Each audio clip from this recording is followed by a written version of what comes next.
They called it the house that swallows dreams. No one had crossed its rusted gates in 30 years, not since the last owner vanished without a trace. But today, a single mother with nothing left to lose raised her hand at the county auction and bought it for $300. The crowd laughed. The auctioneer shivered, because everyone in Blackridge knew that mansion wasn't abandoned. It was waiting, and what Elena Harper found inside its crumbling halls would rewrite the line between fortune and curse. The auction grounds were half empty, the kind of place where dust and disappointment settled heavier than the air itself. Rusted folding chairs groaned under the weight of people who weren't there to buy, only to watch, to witness another dream sold for pennies, another story end in a murmur. And in the middle of it all sat Elena Harper, clutching her worn purse like a lifeline, her thumb tracing the frayed stitching as if it might hold her together. The auctioneer's voice cracked through the stale air like a whip. Numbers and size, debts and desperation wrapped in the rhythm of a gavel. One by one, foreclosed houses vanished into the hands of men in dark coats, faces hardened by money and habit. Then, at the end of the list, came the final name, Lot 97, the Blackridge estate. The crowd shifted uneasily. Even the wind seemed to pause, carrying the taste of old dust and forgotten whispers. A nervous chuckle slipped from someone in the back. Everyone knew that house, the one on the hill, cloaked in ivy and rumor. They said the walls still echoed with screams. They said the last family to live there never left, at least not alive. The auctioneer cleared his throat, his voice faltering for a moment. Opening bid, $300. No hands rose, not one. The silence that followed wasn't ordinary. It had weight, like the air before a storm. People avoided each other's eyes, each waiting for someone foolish enough to tempt fate. Elena didn't plan to raise her hand. She didn't even plan to be there. She had come for something smaller, a fixer, rupper, maybe something safe. But when that name echoed through the room, Blackridge Estate, something in her chest stirred. Not greed, not curiosity, but something older. A pull she couldn't name. Her son's voice echoed in her mind, small and hopeful. "Mom, when will we have our own place again?" Her fingers lifted before her thoughts could catch up. "I'll bid," she said softly. Heads turned. The crowd parted with the kind of silence that made her want to disappear. The auctioneer blinked at her, his mouth opening, closing, then opening again. $300, we have a bid from Miss Harper." She nodded. Her throat tightened, but she held the man's gaze. For the briefest moment, she saw pity flicker across his face, then fear. He looked at her the way people look at someone standing too close to a cliff. "Any other bids?" he asked, though his voice carried no expectation. None came. The gavel struck once, twice, a third time, sold, to Miss Elena Harper. The sound echoed like a gunshot. A low murmur rippled through the crowd. Someone muttered, "God help her." Another whispered, "She won't last a week in that place." But Elena barely heard them. She was still staring at the gavel, at the man who held it, as if he'd just sealed her fate with wood and breath. She signed the deed with shaking hands. The paper smelled faintly of mildew, the ink bleeding slightly where her name touched it. As she slid it back, a shadow crossed the cracked window beside her. It moved too slow to be wind, too deliberate to be a passing cloud. For a second, it looked almost human. Elena blinked, gone. The auctioneer rubbed his wrist nervously. "You know, ma'am, some properties carry history." She smiled weakly. "So do people." He didn't smile back. Outside, the late afternoon sun hung low over the hills, setting the sky aflame with a dying goal. She walked toward her car, her heels crunching against gravel, the wind picking up just enough to lift the hair from her neck. Behind her, the auction house door creaked shut like a warning, but Elena didn't look back. She couldn't afford to. She had spent everything, her savings, her fear, her reason, on a house no one wanted. The drive to Blackridge Hill stretched longer than she remembered. The road coiled upward like a snake through overgrown woods, the trees thick enough to swallow the light. Her son, Jamie, slept in the backseat, clutching the stuffed bear that had seen every eviction, every borrowed room. The radio hissed with static before dying completely. Only the hum of the tires filled the silence. When the mansion came into view, it rose from the mist like a memory that didn't want to be remembered. The gates stood open, rusted, bent, their iron curls twisted like vines. The house itself loomed in the twilight, tall and skeletal, its windows blank and watching. For a heartbeat, she thought she saw light flicker behind one pane. Then darkness swallowed it whole.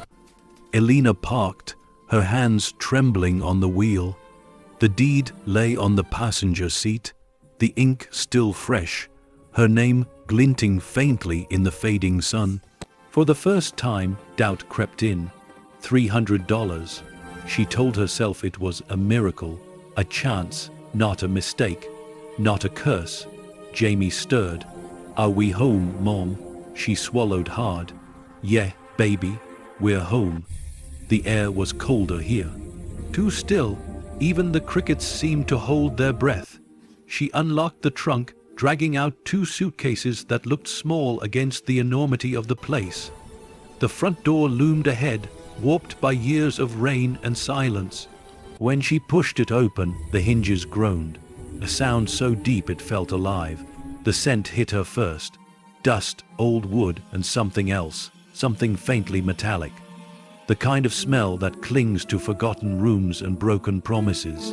Her footsteps echoed as she stepped inside, the sound stretching through hollow halls. Wallpaper peeled like old skin. Portraits lined the corridor, eyes following her in the dim light that bled through cracked glass. Every corner seemed to whisper, every board to sigh beneath her weight. And yet, beneath it all, there was beauty, bones of craftsmanship, fragments of a grandeur that refused to die. She traced her hand along a banister carved with intricate vines, her fingers gathering dust that had waited decades for touch. There was history here, not just decay, but memory. And as she stood in the center of the vast, silent foyer, Elena Harper, single mother, dreamer, survivor, felt something stir deep within the walls, a hum, a presence, a heartbeat older than the house itself. She couldn't hear it, not yet, but the house could. It knew she had arrived. And somewhere beyond the rotting staircase and the cracked chandelier, the shadow that passed her window at the auction began to move again. As the last light of day vanished from Blackridge Hill, the wind carried a faint sound through the broken panes, like a whisper or a warning. Welcome home. The door closed behind her with a sound that didn't belong to wood or metal. It was heavier than that, like something sealing itself shut. The air inside the mansion felt ancient, as though every breath carried the weight of all who'd ever lived here. Dust motes floated through the last veins of light from the doorway, twisting like gold flecks suspended in time. Elena stood still, her son's small hand wrapped tightly around hers. "It's big," Jamie whispered, his voice barely carrying through the hollow foyer. "It's something," she murmured. The chandelier above them hung lopsided, its crystal arms missing half their pieces, yet even in ruin it tried to glimmer. Each faint reflection flickered across Elena's face, reminding her of the woman she used to be before bills, before fear, before life had become a constant game of survival. She set the suitcases down, her footsteps stirring echoes that stretched deep into the unseen corridors. A staircase climbed upward in 2 directions, splitting like a choice. Dust lined each banister curve, and cobwebs shimmered faintly like silver thread. Somewhere in the house, a loose shutter clattered. The sound rolled through the walls like a distant knock. Elena exhaled. "We'll start small," she said quietly, half to herself. "One room at a time." Jamie nodded, his curiosity brighter than his fear. He wandered toward a nearby doorway, peering into a parlor frozen in age, drapes faded to ghost, gray, furniture shrouded beneath white sheets that looked like silent figures waiting for resurrection. "Don't go too far," she warned gently. Her voice carried strangely here, like it was swallowed before it reached the corners. The house didn't echo, it absorbed. She found the light switches by instinct, though nothing responded. The electricity was long gone, and the air smelled faintly of damp wood and forgotten fire. She reached into her purse and pulled out the small flashlight she kept for emergencies, its beam cutting through the shadows like a blade. Dust danced in its path. The walls revealed faded wallpaper of climbing roses, now little more than brown ghosts on peeling paper. The pattern repeated down the corridor, past closed doors and time, sealed memories. At the end of the hall stood a mirror, all tarnished and cracked across its center. Her reflection wavered like water. For a moment, she thought she saw someone else standing beside her, taller, draped in light. But when she blinked, the vision dissolved into the dull gleam of broken glass. Probably just the angle. She whispered. Jamie's footsteps echoed from the next room. "Mom, there's a piano." Elena followed the sound, stepping into what must have been the music room. The grand piano sat in the corner like an animal in slumber, its keys yellowed and chipped, the lid half collapsed. A faint breeze passed through a broken pane, pressing cold air against her neck. She reached out, pressing one key. It answered, a single note, low, fragile, trembling like something remembered. Jamie smiled. "It still works, barely," she said, though her lips curved faintly. That one sound filled the silence with something human, something alive. It was enough for now. They spent the next hour exploring by flashlight. Every doorway revealed another frozen moment. A library with collapsed shelves, a dining room where the long table was still set under a layer of gray dust, crystal glasses dulled but unbroken. It felt as if the house had been waiting for guests who never came. In one corner of the dining hall, she found a fireplace half filled with ashes. She crouched down, brushing the soot with her fingers until she uncovered something buried. An old key, ornate and cold as bone. She turned it over in her palm. Its head was shaped like a rose. Jamie peeked over her shoulder. "What's it for? Maybe a room," she said, pocketing it. "Or maybe it's just a souvenir." Outside, dusk had thickened into the deep blue of night. The house grew quieter, but not peaceful. Its silence was watchful. When she climbed the stairs to the second floor, the boards beneath her feet sighed, as though remembering the weight of footsteps long gone. A hallway stretched ahead, lined with portraits, faces of strangers painted in oil and age. Their eyes seemed too real, too focused. She passed them quickly, refusing to meet their gaze. The second door on the left opened with a groan. Inside, the air was colder. The bedroom beyond looked almost untouched. A bed still made, curtains drawn tight against the world. She brushed her hand over the dresser and found a layer of dust, thick as velvet. On top of it sat a small glass bottle filled with dried lavender, its scent faint but sweet. She smiled softly. Someone tried to make this place a home once. Jamie leaned against the doorway. "Can we sleep here?" Elena hesitated. The room felt strange, too perfect, like it had been waiting, but exhaustion pulled heavier than caution. "Yes," she finally said, "for tonight." They set up their sleeping bags on the bed, careful not to disturb the fragile sheets. She left the flashlight on, its beam dim but steady. As Jamie drifted to sleep, she lay beside him, staring at the cracked ceiling. Wind moved through the chimney, whispering like voices speaking just out of reach. Her mind wandered, back to the auction, to the faces of those who pitied her, to the feeling that something beyond logic had guided her hand. Maybe it was madness, maybe destiny. She closed her eyes. The silence deepened. Then came the sound, a soft thud. Above them, she froze. The floor above wasn't supposed to exist. She had seen the blueprints when she signed the deed. The second floor was the top. There was no third. Another thud, lighter this time, like a footstep. She held her breath. The wind outside pressed against the windows, but the sound didn't match. It was inside, right above them. Her hand moved to the flashlight, flicking it off to listen. The darkness swallowed them whole.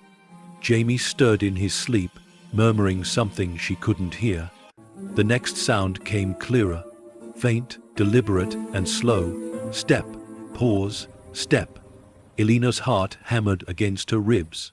She stared at the ceiling, waiting for reason to explain it. But reason stayed silent. She reached for her son, pulling him close, her fingers trembling against his back.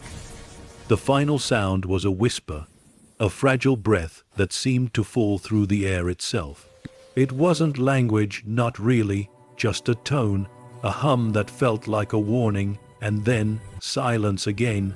The house seemed to exhale, settling back into stillness. The night grew long and heavy, pressing in from all sides. Elena kept her eyes open until the first gray light of dawn crept through the curtains. She didn't sleep. When the morning came, she rose quietly, careful not to wake Jamie. Her reflection in the mirror across the room looked paler than she remembered. Her hand went to her pocket, feeling the shape of the rose key, the one she'd found by the ashes. Something in her gut told her it wasn't meant to open a door, not yet, but it would. As sunlight brushed the mansion's walls, the house seemed to breathe. A slow, almost human sigh. Dust lifted in the beams of light like faint spirits rising. Elena whispered, "We'll make it work."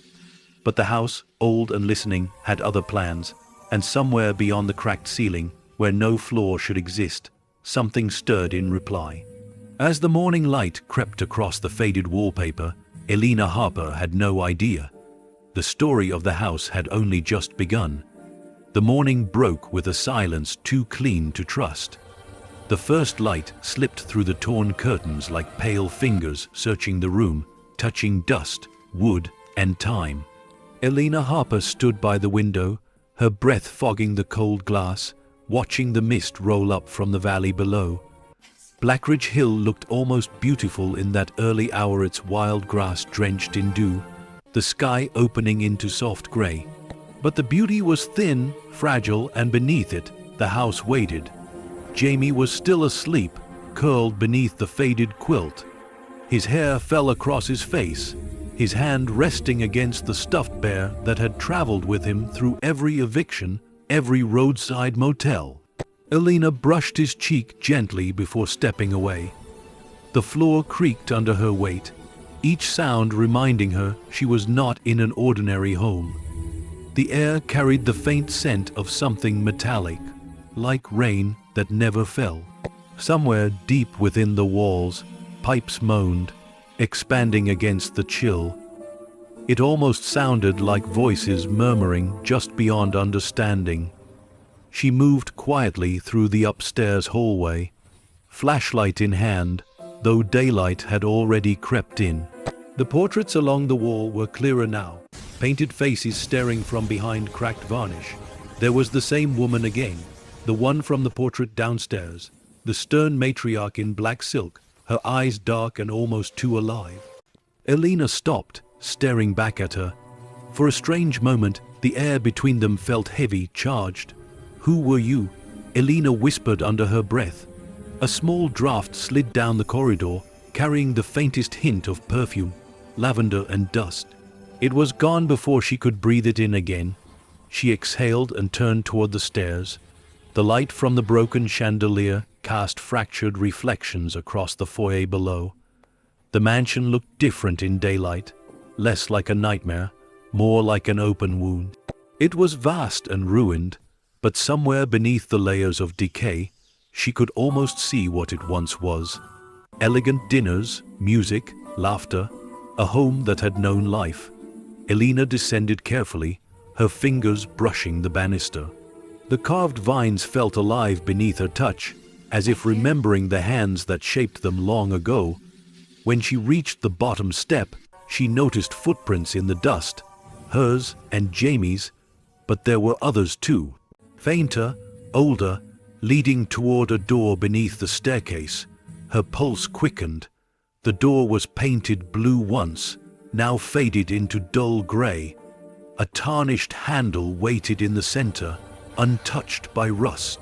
She bent closer. The air around it felt colder. She almost reached for it, but then stopped. No, not yet. Something in her bones warned her that this door belonged to another time, another story. Instead, she turned toward the parlor and pushed open the double doors. Light spilled through tall windows, revealing draped furniture and stacks of old books slumped against the walls.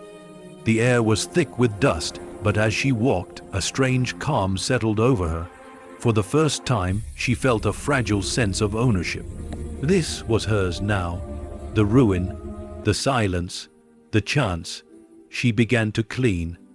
Hours slipped quietly into one another as she moved through the first floor, wiping grime from the mantels, pulling sheets from the furniture, sweeping dust from the corners that had long forgotten sunlight. Each stroke of the broom felt like uncovering history, each cleared surface a small victory. When Jamie finally woke, his small footsteps echoed down the stairs. "Mom, in here," she called. He appeared in the doorway, rubbing sleep from his eyes, his voice soft. "It's big, like a castle." Elena smiled faintly. "A castle that needs a queen and her knight." He grinned, then frowned at the layer of dust on his shirt. "Can we paint my room blue, once we find it?" she said, teasing gently. They laughed, and for a moment the house seemed lighter, almost listening. The sun caught the chandelier again, scattering broken light across the floor like small fragments of gold. By afternoon, the house began to breathe differently. The walls, now warmed by sunlight, felt less hostile.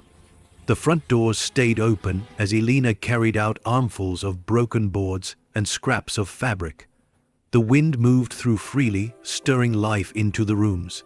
Neighbors came by curiosity wrapped in polite smiles. A few cars slowed on the road, windows rolling down, drivers peering up at the mansion, as though expecting to see ghosts leaning out of its windows. An elderly woman stopped at the gate, her cane pressed into the gravel. "You bought it, didn't you?" Elena shaded her eyes from the sun. "Yes, ma'am, trying to make it livable." The woman's expression was unreadable.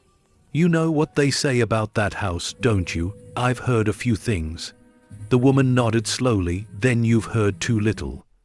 Elena forced a small laugh. "I don't believe in ghosts, just bad wiring and poor plumbing." The woman didn't smile. Her gaze drifted to the upper windows. "Be careful where you sleep, dear. Some rooms don't like to be disturbed."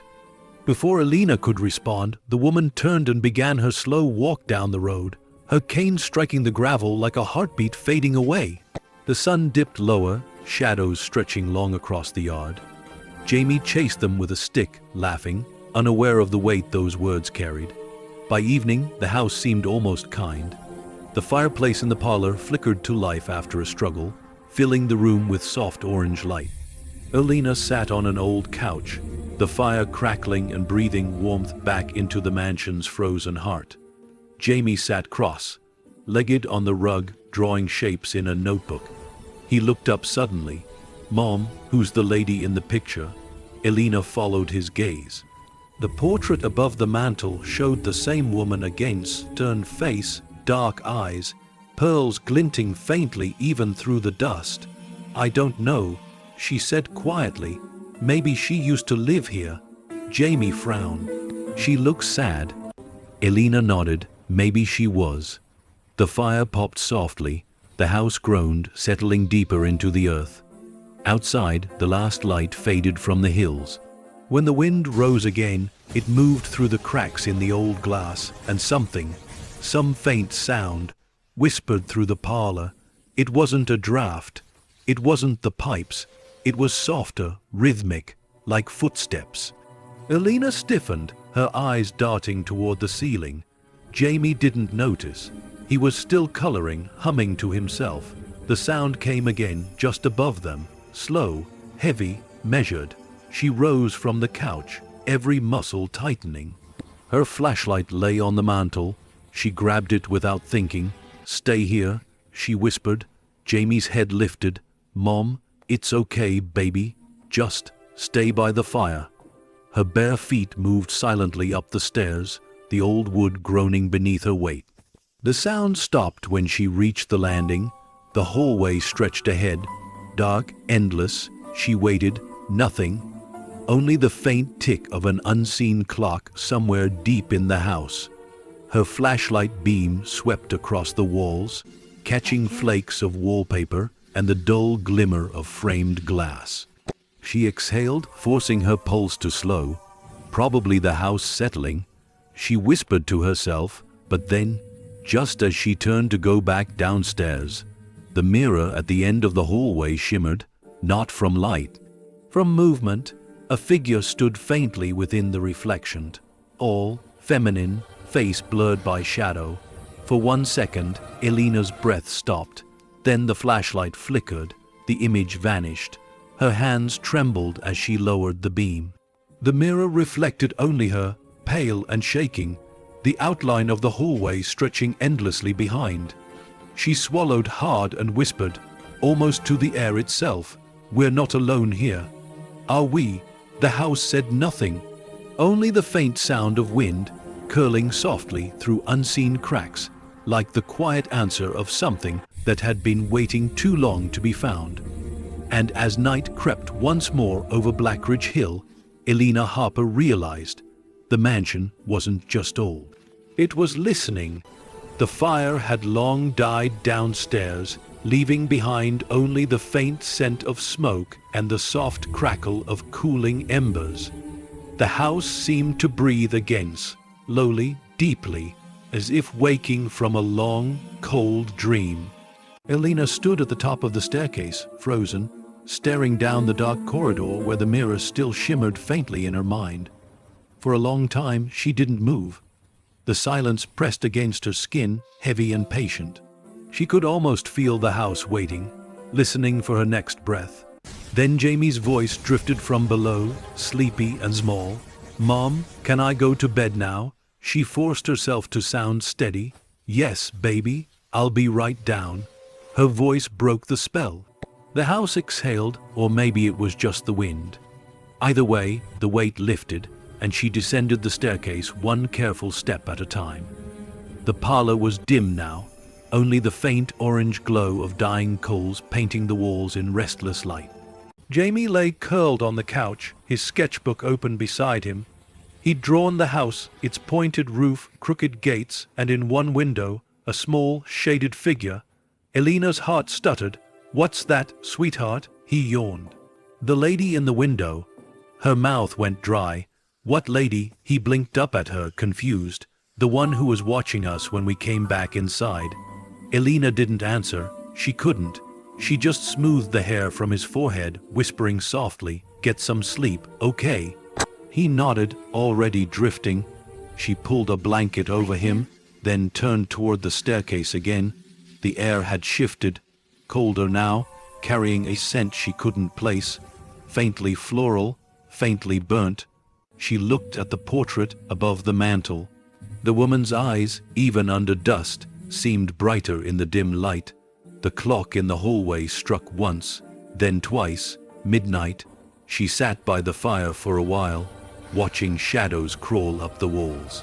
Her thoughts ran in circles, about the old woman at the gate, the auctioneer's nervous glance, the stories she'd dismissed as small, town superstition.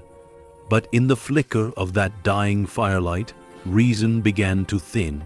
The house wasn't just old, it was aware, and somewhere in its bones something was remembering her. Morning came gray and slow, dripping through the windows like fog. The air was still heavy, but quieter, as if the house was resting after a long night of whispering. Elena made coffee on a camp stove she'd brought from their carrot smell, grounding her back to something real. Jamie wandered in, rubbing his eyes. Did the lady leave? Her hands froze mid-stir. What lady? He pointed toward the ceiling. The one who walks when we're asleep. She forced a smile she didn't feel. There's no one else here, honey. It's just the house making noise. He frowned but didn't argue. Kids had a strange instinct for truth. They knew when not to push. After breakfast, she decided to explore more of the mansion in daylight. She needed to know what she was dealing with, what could explain the footsteps, the reflections, the feeling of being seen. The second floor held more rooms than she remembered. Some doors opened easily, others resisted as though they'd grown attached to their silence. Behind one, she found a nursery, small, neat, untouched by decay. Toys sat in perfect rows, a mobile hung from the ceiling, still faintly swaying as if someone had just left. Her breath caught, a faint sound echoed behind her, the creak of another door opening on its own. She spun around, flashlight trembling in her grip. Nothing, only the still air thick with memory. She closed the nursery door slowly, the old hinges whining in protest. As she turned to leave, something white caught her eye. A folded paper slipped halfway beneath the baseboard. She crouched, prying it loose with trembling fingers. It was an old photograph, curled and faded. A family stood on the front steps of the very house she now owned. The woman from the portrait stood in the center, stiff, unsmiling. Beside her, a man in a dark suit, hand resting on the shoulder of a little girl holding a toy bear. The same kind Jamie slept with. Her stomach turned cold. She flipped the photo over. On the back, in faint cursive, were 3 words, "Keep the promise." A sudden draft swept through the hall, scattering dust like whispers. The photograph slipped from her fingers and drifted down the staircase before landing on the foyer floor below. She chased after it, her heartbeat echoing louder than her steps. When she reached the bottom, the photograph was gone. Only the blue door beneath the stairs stared back at her, its frame trembling ever so slightly, as if it had just been touched. Her fingers itched to turn the handle to see what waited beyond, but something deep in her instinct, solder than logic, sharper than fear, told her to stop. She turned away, for now. Later that evening, Elena stood outside on the overgrown lawn, watching the sun sink behind the hills. The mansion's tall shadow stretched over the field, swallowing the light. She rubbed her arms, fighting the chill. Jamie ran through the weeds, his laughter chasing the dusk. For a fleeting moment, the world felt almost normal again. The sound of his joy cut through the mansion's gloom like sunlight through fog. Then she heard it, music, faint, drifting from the open window upstairs. Piano notes, slow and uncertain, like someone remembering how to play after many years. Her heart slammed against her ribs. She turned toward the house. The parlor window glowed faintly golden from the dying sunset, yet the light inside was moving, flickering like candle flame. "Jamie," she called softly, "come here." He froze, following her gaze. "Who's playing?" "I don't know." The melody wavered, then stopped altogether. For a moment, the house was utterly still. Elena's hands trembled. She stepped forward toward the door, unable to stop herself. Her bare feet brushed over cool floorboards as she crossed the foyer. The sound of her own heartbeat was deafening. The parlor was empty. The piano sat exactly where it had before. Dusty, lid half collapsed, but one key, one single white key, was clean. Her breath caught. She reached out, pressing it. The note rang pure and low. The sound vibrated through her bones, soft yet resonant, and for a heartbeat, she swore she felt a hand brush her shoulder. She turned sharply. No one there. Only the faint scent of lavender lingering in the air. Elena backed away slowly, eyes locked on the piano. Her pulse throbbed in her throat, fear blending with fascination. Whatever haunted this place wasn't just shadows. It had a purpose, a rhythm. She closed the parlor doors gently, her hand lingering on the worn brass handle. "If you're trying to tell me something," she whispered, "you'll have to try harder." The wind rose suddenly, rattling the windows. Upstairs, a door slammed shut with a force that shook the chandelier. Alina stepped back, heart pounding. Jamie's voice called from the stairs, frightened. "Mom." She ran to him, kneeling. "It's okay." She lied. "It's just the wind." But she knew better. She looked past him, toward the ceiling. The space above that should have been empty. And in that silence between breaths, she heard it again. The faint, deliberate click of a door unlocking somewhere upstairs. As the night deepened around Blackridge Hill, the house seemed to lean closer, its walls whispering, its windows watching. And though Alina didn't know it yet, that single sound, the unlocking door, was the mansion's way of saying, "The past is awake now." The night returned with a sound, a low hum that seemed to breathe from the wood itself. The house, once merely old and silent, had begun to speak in whispers. At first, it was faint, like the sigh of air through forgotten cracks. But as the moon climbed higher above Blackridge Hill, the sound grew distinct, soft, rhythmic, deliberate. Alina lay awake on the couch, the faint orange light from the dying fire painting her face in restless flickers. Jamie slept upstairs this time, tucked in beneath quilts that still smelled faintly of lavender and dust. She had told herself it would make him brave, sleeping in his own room, but now, as the house shifted and murmured, she wished she hadn't. Every few seconds the sound came again, not footsteps this time, something stranger, like the house was exhaling, whispering secrets through its hollow bones. Alina sat up slowly, the floorboards creaking beneath her bare feet. The air felt colder than before, sharper, almost metallic. She reached for the flashlight on the table, its beam cutting a pale line through the dark. The sound seemed to follow her as she moved, soft whispers sliding along the walls, never close, but never far enough away. She turned the light toward the staircase. The shadows there seemed deeper, almost liquid, pulsing faintly with each flicker of the dying fire. She climbed the steps one by one, her hand gripping the railing, her other hand trembling with the flashlight. The old portraits on the walls caught the light and threw it back in distorted glimmers, faces twisting just enough to make her heart jump. When she reached Jamie's door, she paused. The whispering stopped. "Jamie," she whispered. No answer, only silence. She opened the door gently, the hinges crying out like they hadn't been moved in years. Moonlight spilled across the room. Her son slept soundly, his face soft, peaceful. But something felt wrong. The toy bear lay on the floor beside the bed, face down, one glass eye cracked. She picked it up, brushing off dust that hadn't been there before. As she placed it back beside him, a faint creak came from the wall behind the bed. Alina froze. There it was again, a low hum, rising like a breath through plaster. She pressed her ear against the wall. The sound vibrated softly through it, like a voice trapped inside, whispering through the layers of paint and time. She pulled back slowly, her skin prickling. "What are you trying to say?" she whispered to the empty air. The sound faded.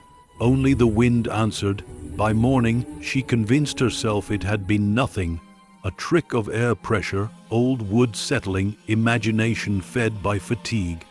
She needed sleep, not ghost stories. The day dawned gray and heavy, fog hugging the mansion like a second skin. Jamie's laughter broke through the gloom as he chased a paper airplane down the hall. Alina smiled despite the unease, the sound of his joy pushing back the shadows for a little while. She decided to explore the West Wing, an area she hadn't entered yet, blocked off by collapsed furniture and warped door frames. Dust filled the corridor like mist. Every step she took stirred the air, releasing scents of mold and aged wood. She reached a room that looked like it had once been a study. Bookshelves lined the walls, most of them empty, others filled with half-burned ledgers and curled paper. A desk sat beneath a window, its surface covered in dust thick as velvet. On top of it lay a small leather-bound journal. Elena brushed it off, her fingers trembling slightly. The cover was embossed with initials M.B. She opened it carefully, the pages yellow and fragile, their edges crumbling like leaves. The first entry was written in delicate cursive, April 14th, 1891. The house hums again. Mother says it's the pipes, but I know it isn't. The walls carry voices when the storm comes. Elena's breath hitched. She flipped through more pages, each one darker than the last. Mentions of secrets buried in the cellar, of arguments between family members, of something hidden beneath the blue door. One entry stopped her cold. Don't open it. The gold isn't a blessing. It's the curse that binds us. The whispers warn me every night. They want peace, but Father won't listen. Her pulse thundered in her ears. The last page ended abruptly, ink smeared as though the writer's hand had been pulled away mid-sentence. They're inside the walls now. I can hear them, and nothing more. Elena shut the journal slowly, her hands slick with sweat. The air in the room grew colder, heavy with a presence she couldn't see but could feel pressing close. A sound came from behind her. She turned. The bookshelf she had passed earlier now stood slightly ajar, moved. Not much, just enough to reveal a narrow gap behind it. A draft spilled through, smelling faintly of earth and rust. She stepped closer, every part of her screaming to stop, but curiosity clawed stronger. She pressed her fingers against the edge of the shelf and pulled. It groaned, shifting just enough for her to peer inside. Darkness, and something glinting faintly within it. Metal, maybe. She leaned closer, squinting. A voice whispered from behind her ear. You shouldn't have found it. Elena screamed, spinning around. The flashlight dropped from her hand, rolling across the floor and spilling weak light over the corner. No one was there. Her breathing came fast and ragged. The journal lay open again, its pages fluttering as though caught by a wind that didn't exist. One word had appeared on the open page, scrawled in fresh ink that hadn't been there before. Listen. The light flickered once, twice, then died. Elena stumbled back, grabbing the flashlight, forcing it to work again. The beam flickered to life, weak but steady. She looked toward the bookshelf. The gap behind it was gone, as if it had never opened. Her mind spun, the journal clutched to her chest. Every instinct told her to run, but another part of her, the same one that had lifted her hand at the auction, whispered to stay. To listen, she turned slowly toward the door, the air thick as fog. Somewhere above, a piano key struck faintly on its own, just one note and then another, slowly, deliberately, as though the house itself was answering her. The whispering walls had spoken at last, and Elena Harper realized the mansion wasn't haunted by death. It was haunted by memory. The piano stopped as suddenly as it began, leaving a silence that rang louder than sound. Elena stood in the center of the study, her breath trembling in the stillness. The journal's weight felt alive in her hands, as though it pulsed faintly with memory. She wanted to drop it, to run from that room and never look back, but her feet refused to move. The air had thickened again, like the house itself was watching her reaction. Her flashlight flickered, casting wild shadows across the cracked walls. The whispering started again, low and scattered, like voices leaking through old plaster. It wasn't words anymore, but emotion, regret, fear, something desperate trying to be understood. She closed her eyes, pressing a hand over her chest. I hear you, she whispered, though she didn't know why. But I don't know what you want. The sound stopped. Just like that, the house exhaled. The pressure in the air loosened. Elena stumbled back into the hallway, gripping the journal like a lifeline. She didn't remember walking to the parlor, only finding herself there staring at the cold piano that sat silent once more. Its keys gleamed faintly in the dim light. One note, middle C, still looked clean, untouched by dust. She sank to her knees beside it. Her voice came out raw, quiet. "You're not trying to hurt us, are you?" The chandelier above gave a single sway, its broken crystals clinking like an answer. She almost laughed, but it came out closer to a sob. For the first time, she didn't feel afraid, just unbearably sad. Whatever haunted this place wasn't vengeance. It was sorrow that refused to die. Later that evening, as dusk slid down the windows, she sat by the fireplace with the journal open across her lap. Jamie sat near her, building a fort from pillows, his laughter a small rebellion against the mansion's silence. "Mom," he said suddenly, holding up a pillow like a shield. "Who are you talking to when you whisper at night?" She looked up slowly. "What do you mean?" "I hear you," he said simply. "You say I hear you when you walk around upstairs, but you're not on the phone." Her heart stilled. "You shouldn't be awake that late." He shrugged, unconcerned, his imagination still bright enough to keep the dark at bay. "It's okay. I think the lady likes it when you talk to her." A chill slid through her spine. "What lady?" "The one who sings in the walls." Elena froze. "Jamie." He looked at her innocently. "She only sings when you're sad." He went back to building his fort, humming to himself as though the house's ghosts were nothing more than bedtime stories. But Elena couldn't shake the words. "She only sings when you're sad." She stared into the fire, the journal open to the final entry again. They're inside the walls now. Her pulse quickened. Maybe the girl, whoever she'd been, wasn't warning of monsters. Maybe she was describing exactly what Elena now felt. Souls trapped in grief, unable to rest, repeating their pain through whispers that filled the wood itself. She closed the journal gently, her hands steady for the first time. She was beginning to understand. That night, the storm returned. Rain lashed against the windows, thunder rolling through the valley. The lights flickered and died, plunging the house into darkness. Jamie slept through it this time, exhaustion winning over fear. But Elena lay awake, the sound of rain tapping against the roof like impatient fingers. Then, through the storm, came the faintest hum, soft at first, then clearer, a tune, a lullaby. Her blood ran cold. The same melody she had once sung to Jamie when he was a baby. She rose from the bed, moving barefoot through the hallway. The tune drifted from the walls again.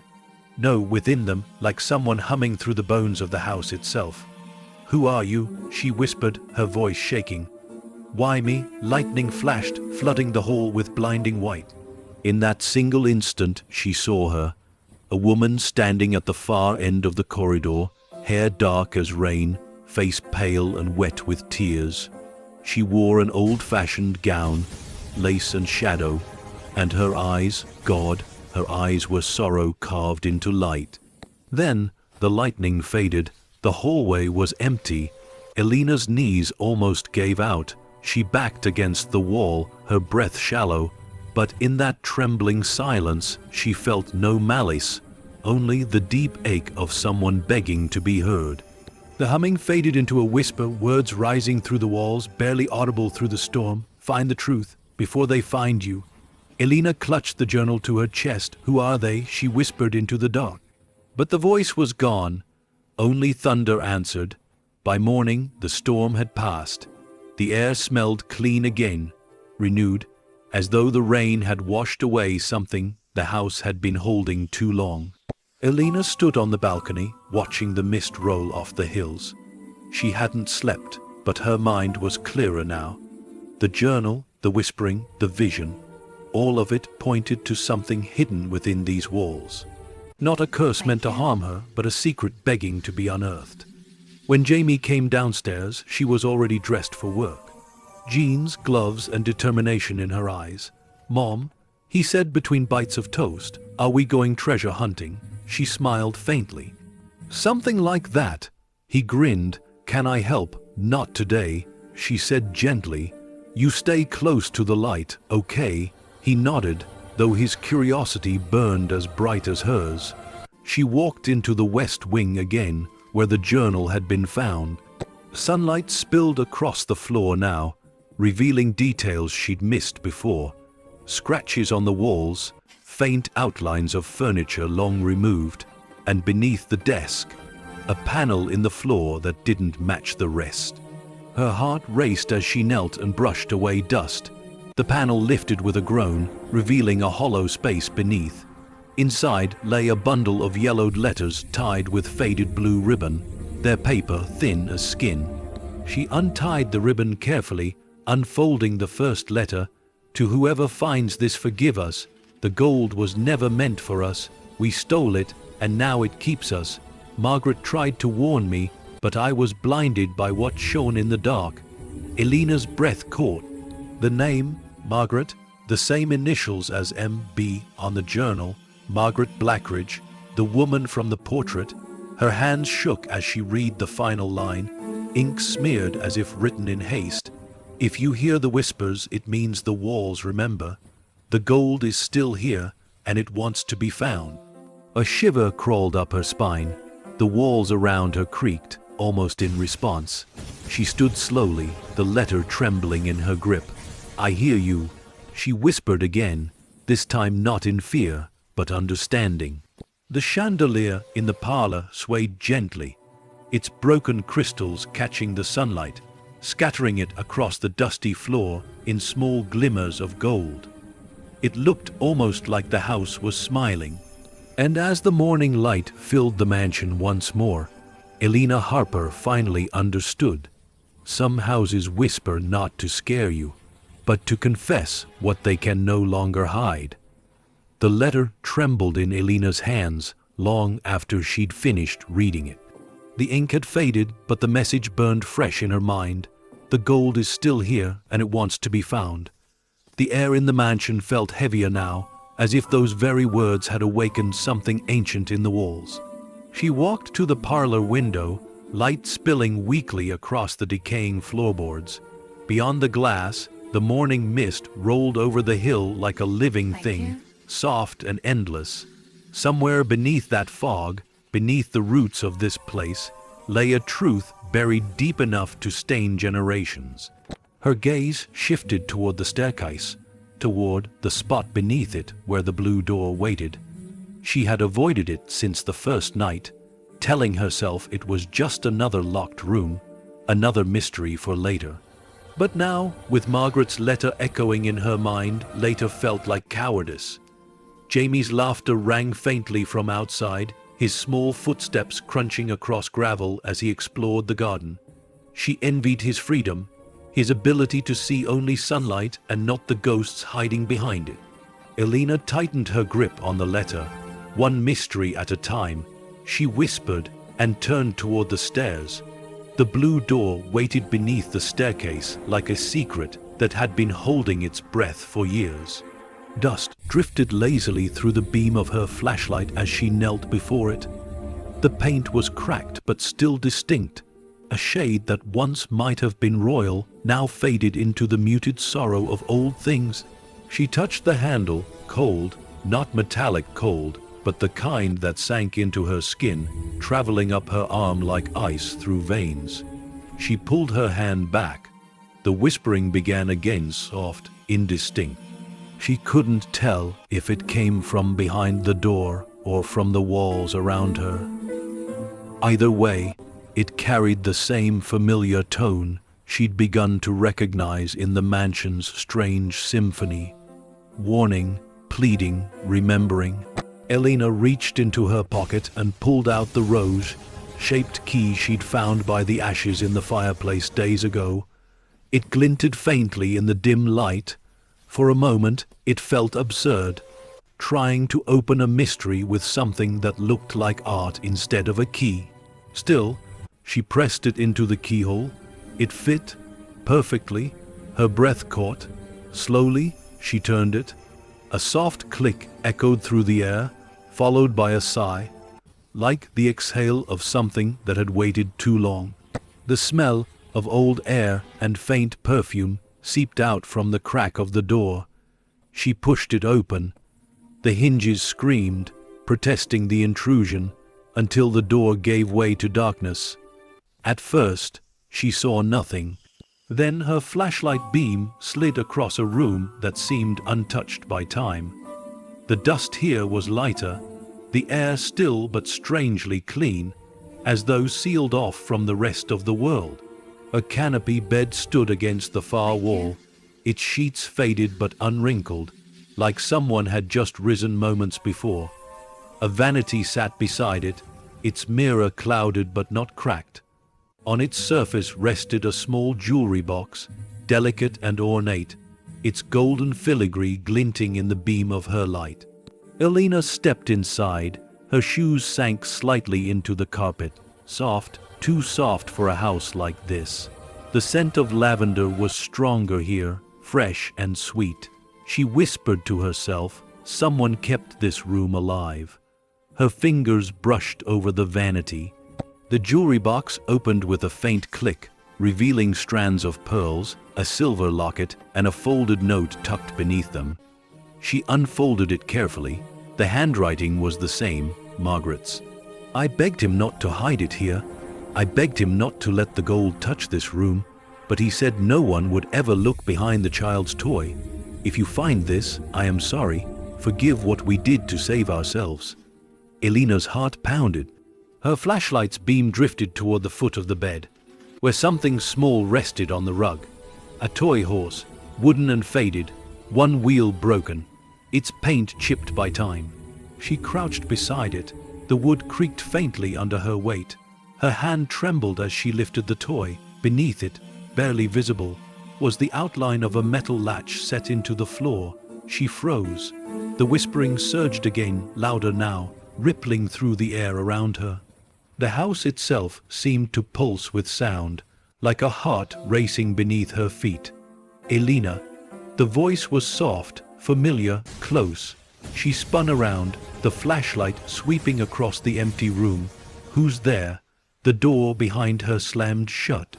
She lunged for it, pulling at the handle, but it wouldn't budge. The whispers grew louder, overlapping voices, some weeping, others warning. Elena. The flashlight flickered violently, then went out. Darkness swallowed her whole. Her breath came fast and shallow. She pressed her palms against the door, trying to calm herself, trying to find air. The scent of lavender was stronger now, overwhelming, almost suffocating. Elena, the voice again gentle, sorrowful, unmistakably female. Who are you? She whispered. Why are you showing me this? No answer. Only the faint sound of something creaking behind her. She turned slowly, her back pressed against the sealed door. The faintest light bled through the cracks in the shutters. A pale blue shimmer, like moonlight reflected underwater. And there, standing in front of the vanity, was her, Margaret Blackridge. Not as a horror from legend, but as a woman, transparent, luminous, her eyes heavy with sadness. Her hands hovered over the jewelry box, trembling slightly, as if remembering what they once held. Elena couldn't move. Margaret looked at her through the mirror, her voice a whisper of wind and sorrow. He buried their greed here, not love, never love. The gold poisoned us all. Elena's lips parted, her heart aching more than it feared. What do you want from me? Not to take it, the ghost murmured. To end it, the mirror cracked. Light exploded across the room, blinding and cold. When Elena blinked, Margaret was gone. The room was still again, as if nothing had happened. Only the faint echo of the whisper lingered. Ended, her flashlight flickered back to life, dim and trembling. She turned toward the floor again, toward the hidden latch beneath the toy horse. She reached for it, her fingers trembling as they brushed the metal. The latch gave way with a faint pop, releasing a breath of air that smelled like earth and gold. Beneath it, the faint glint of something metallic caught the light. She exhaled shakily. Dear God. From behind the door, the house creaked again, low, rhythmic, alive. The floorboards groaned as if something deep beneath them had stirred. Elena closed the jewelry box, clutching the letter to her chest. She looked once more at the sealed window, the portrait above the bed, and the faint shimmer of light that still lingered on the mirror's edge. "I'll find the truth," she whispered to the ghost who wasn't there, "and I'll finish what you couldn't." Outside, thunder rolled over Blackridge Hill again, echoing through the mansion's hollow halls like the sound of chains being loosened. And as the first drops of rain began to fall, Elena Harper realized that every secret she uncovered only led deeper, not just into the mansion's past, but into her own fate. The moment the latch gave way, time itself seemed to pause. The faint scent of earth, rich, metallic, and old, rose from beneath the floorboards. It was the smell of something that had been buried for too long. Elena knelt there in the dim blue light of the room, one hand clutching Margaret's letter, the other resting over the hidden hatch. The mansion was utterly still. Even the wind outside seemed to have stopped breathing. Her fingers trembled as she pushed the wooden panel aside. The flashlight beam caught the faint shimmer of something metallic below, edges glinting beneath layers of dust and cloth. It wasn't gold, not yet. It was a promise of it. She reached down slowly, brushing away the fabric. Beneath it lay a small chest, its brass corners tarnished, its lock crusted with rust and time. The whispers started again, quieter now, closer. "Elena." The voice wasn't angry, it was pleading. She froze, her pulse hammering against her ribs. "Margaret." The air grew colder, as though the entire room drew a single shivering breath. The curtains swayed, though the window remained sealed. "Elena, not yours, not ours." Her grip tightened on the chest. "Then whose is it?" The whisper faded into a sigh, and for a heartbeat she thought she heard crying. She stood slowly, the chest in her hands heavy, not just with weight, but with history. The metal felt colder than anything natural. The room around her seemed to darken, the lavender scent thickening into something bittersweet and sharp, like wilted flowers at a funeral. Elena took a step toward the door. It creaked open on its own, the same way it had sealed her in. The house was watching. Downstairs, the fire had long gone out. She placed the chest on the parlor table, the faint glow of the flashlight trembling over its surface. Her reflection wavered in the brass, her face pale, eyes wide with exhaustion and curiosity. Jamie stirred upstairs, his small footsteps padding softly across the floorboards. "Mom," she called back gently, "it's okay, honey. Go back to bed." But her voice didn't sound like her own. It carried the tremor of something she didn't want him to hear. Her hands worked at the lock, but it wouldn't yield. The key she had, the rose key, fit nowhere. She turned it over in her palm, staring at the faint trace of gold on its petals. A strange feeling crawled up her spine. It wasn't supposed to open this. It was meant for something else. She sat back, the letter open beside her. Margaret's words burned into her mind. "I begged him not to hide it here. He, whoever he was, had buried his greed in this room." She looked toward the blue door again, its edges glowing faintly in the moonlight that filtered through the cracks in the ceiling. The whisper returned, barely audible now, softer than breath. "Forgive me." The temperature dropped sharply. Her breath fogged in the air. "Elena." This time the voice came from behind her. She turned, slowly, terrified to see what she already knew she would. Margaret stood in the corner by the staircase, her form pale and trembling, her expression hollow with remorse. "You shouldn't have opened it," the ghost whispered. "He won't let it rest." "Who?" Elena's voice broke. Margaret's gaze drifted toward the chest. "The one who took what wasn't his. The one who buried our curse in gold." Lightning flashed outside. For an instant, the entire parlor was illuminated in white fire, enough to show that the ghost's shadow wasn't the only one cast upon the wall. Another shape lingered behind her, all heavy, shouldered, indistinct. When the light faded, Both were gone. The house exhaled again. Elena was left alone, her heart hammering, her mind racing. She stared at the chest. The whispers had stopped. The air was thick with silence, the kind that carried too much weight. She whispered to herself, "It's just a house." But even as she said it, the chandelier trembled above her, and the key in her palm grew warm. The following morning, sunlight cut through the windows in long, pale ribbons. Dust floated in their glow, gentle, unthreatening. The house looked calm, peaceful even. But Elena could feel the tension still coiled beneath the surface. Jamie ran through the hall, giggling as he chased his own reflection across the floorboard. She couldn't bring herself to scold him for the noise. It was the first normal sound in days. But then he stopped suddenly. "Mom," he said, pointing toward the staircase. "Who's that?" Her blood went cold. No one stood there, just the faint shimmer of light from the cracked window pane. "There's no one there, sweetheart." He frowned. She was right there. She looked sad. Elena forced a smile. Maybe it was a shadow. Jamie's gaze didn't waver. "She said to tell you not to go below." The smile fell from Elena's face. "What did you say?" Jamie tilted his head as if trying to remember.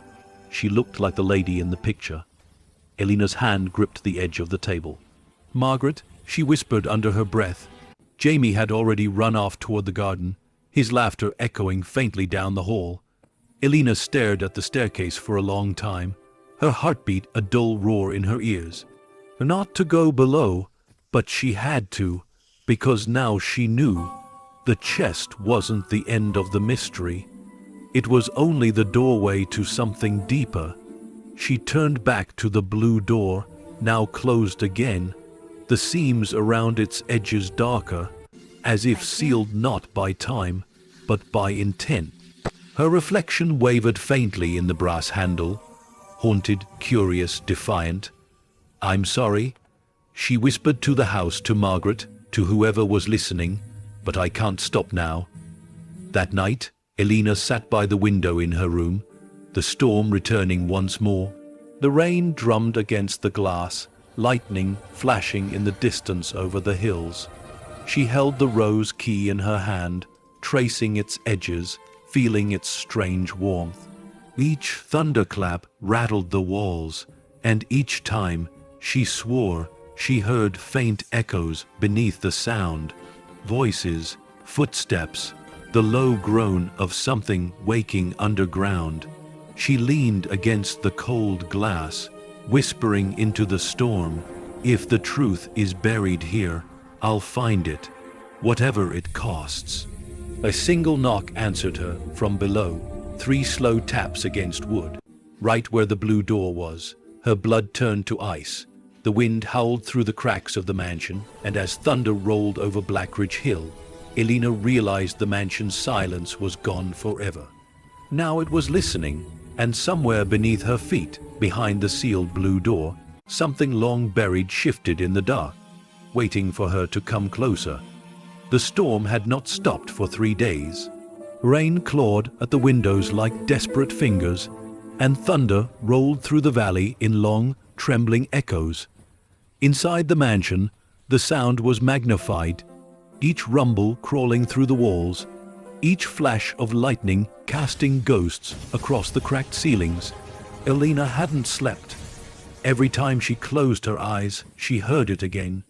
Those knocks beneath the blue door, the faint hum of voices she could almost understand.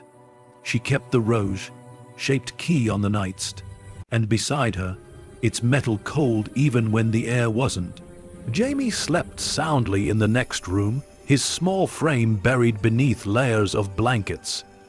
She had told him the noises were from the wind, that the old house was simply settling. But even she no longer believed it. The mansion wasn't settling, it was remembering, and it wanted her to remember too. On the 4th night, silence fell. No rain, no thunder, only the ticking of the old clock in the parlor below. Elena stood by the window, watching the fog curl around the trees. The air was too still, the kind of stillness that doesn't feel empty, but watched. Then came the music, soft, distant, familiar, a piano. Her body froze. The melody drifted faintly from the direction of the sealed blue door. Slow, careful notes, as if someone were relearning a song from memory. She grabbed her flashlight, her heart pounding so hard it hurt. The hallway was darker than it should have been. Even the moonlight refused to enter through the windows. As she descended the stairs, the music grew clearer. Sad, beautiful, impossibly human. It stopped abruptly when she reached the door. Her voice broke through the silence. "Margaret," the air quivered. A whisper answered from the other side, soft, trembling. "You shouldn't be here." Elena's eyes filled with tears she didn't understand. "I need to know the truth. Truth buried is truth that saves." Her hand reached for the handle before her mind could stop her. The rose key burned faintly in her pocket, warm like a heartbeat. When she touched the door, a vision surged through her. The parlor vanished. In its place stood a lavish bedroom bathed in lamplight, the same room she had discovered beyond the blue door. But now it was alive. Curtains swayed gently in the summer breeze, and laughter floated through the air like the scent of perfume. A woman sat by the vanity, Margaret, her face soft with light, her hands adjusting a necklace around her throat. A man stood behind her, his eyes dark, calculating. He placed a heavy bag on the bed, its seams bulging with gold coins that caught the light. Margaret's voice quivered. "You promised you'd return it." He smiled without warmth. "And starve while others feast. The war took everything. This is what's left." Her reflection met Elena's gaze through the mirror. Just for a second, as if she saw her standing there, centuries away. "Elena?" she whispered. Then everything shattered, the mirror cracked, the lamplight died, the room dissolved into black smoke and screams.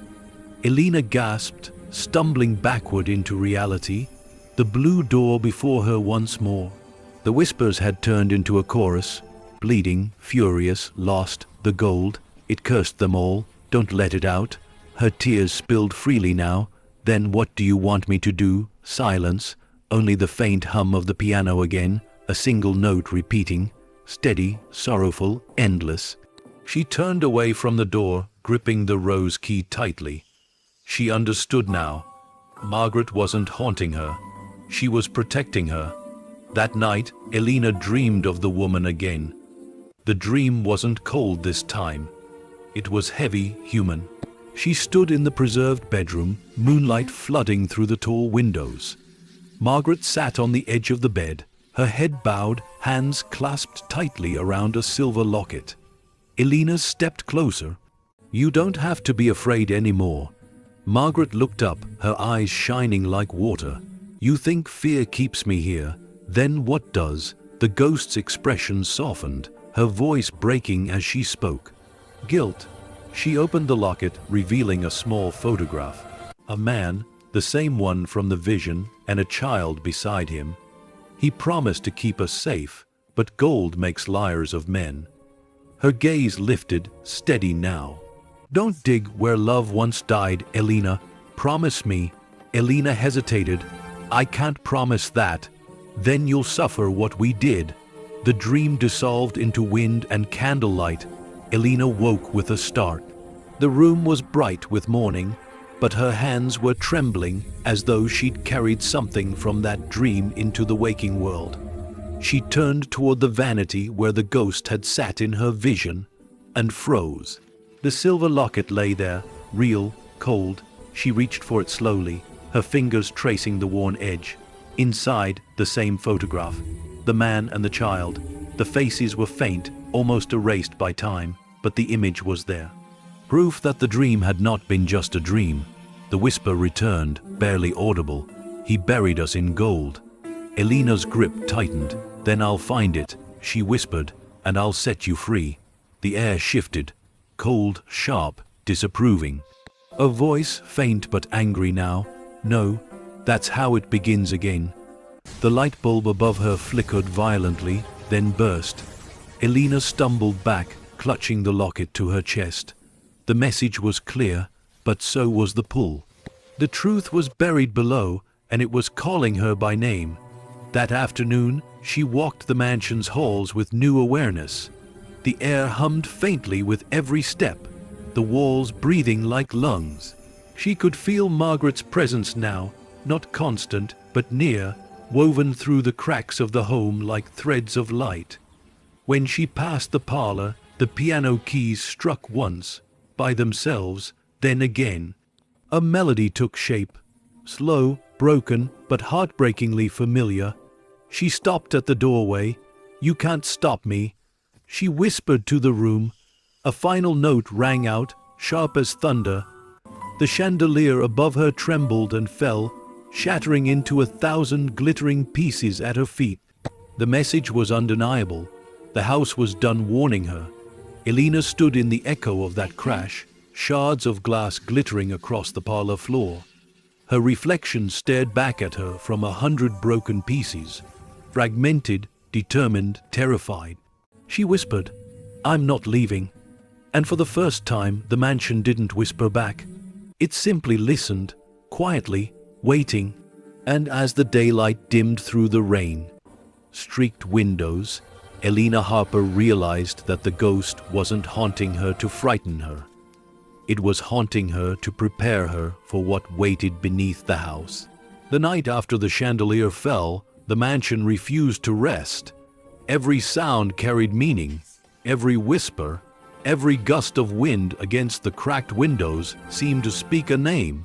Elena moved through the dim halls like a shadow herself, flashlight trembling in her grip, heart beating to the rhythm of something ancient and awake. The broken glass still lay across the parlor floor, catching the moonlight in sharp silver glints. She hadn't swept it away. Part of her feared that cleaning it would erase the proof that she wasn't imagining things, that something in this house wanted her attention. Margaret's locket hung from her neck now, its cold weight pressing against her chest like a reminder she couldn't ignore. Every so often, she swore she felt it pulse faintly against her skin. Jamie was asleep upstairs again. The child had begun to dream of the house, too. Sometimes, in his sleep, he whispered names that didn't belong to him. Tonight, it was Margaret. Elena froze in the hallway as his voice carried faintly down the stairs. It wasn't frightened, though. It was calm, almost affectionate, as if he were speaking to someone who comforted him. "Who are you talking to?" she whispered into the dark. No reply. Only the soft creak of floorboards above her like a weight shifting gently back and forth. She closed her eyes. "Please," she murmured, voice trembling, "don't hurt him." A chill brushed her cheek. A whisper answered, barely audible, like a breath carried by the walls, "I never could." The next morning broke with a sky of dull grey and a silence that felt unnatural. Jamie was already awake, drawing at the kitchen table. Crayons rolled across the wood, his fingers stained with color. Elena poured coffee she wouldn't drink. "What are you working on, sweetheart?" He smiled, proud. "The lady in the window." Her stomach turned. "Which window?" "The one in your room." He slid the drawing toward her. The paper showed a crude but unmistakable image. A tall woman standing by Elena's bed, her hands clasped, eyes hollow. Around her head, Jamie had drawn circles, like light. "She talks nice," he said. "She said you're almost ready." Elena stared at the drawing, her breath shallow. "Ready for what?" Jamie shrugged. "To see what's underneath." Her hand shook as she set the drawing aside. "You saw her last night, didn't you?" He nodded simply. She was sad. Elena knelt beside him, trying to keep her voice steady. "If you see her again, you don't talk to her, okay? You tell me. Promise." Jamie frowned but nodded. "Promise." But as he turned back to his crayons, Elena caught the faintest reflection in the window beside him. The figure of a woman standing behind her, head bowed. When she spun around, there was nothing, only the lingering scent of lavender. By late afternoon, the mansion's silence grew oppressive. The air was thick, charged with invisible energy. Elena could no longer tell if the whispers were real or in her head. They came from everywhere, through vents, cracks, even the hum of the walls themselves. She returned to the sealed blue room, unable to resist its pull. The door opened easily this time, as if it had been waiting. Inside, the air was colder than before. The curtains hung still, and the light filtering through the cracked window felt pale and wrong, more like memory than sunlight. The jewelry box still sat on the vanity. The bed remained perfectly made, untouched since she'd left it, but there was something new.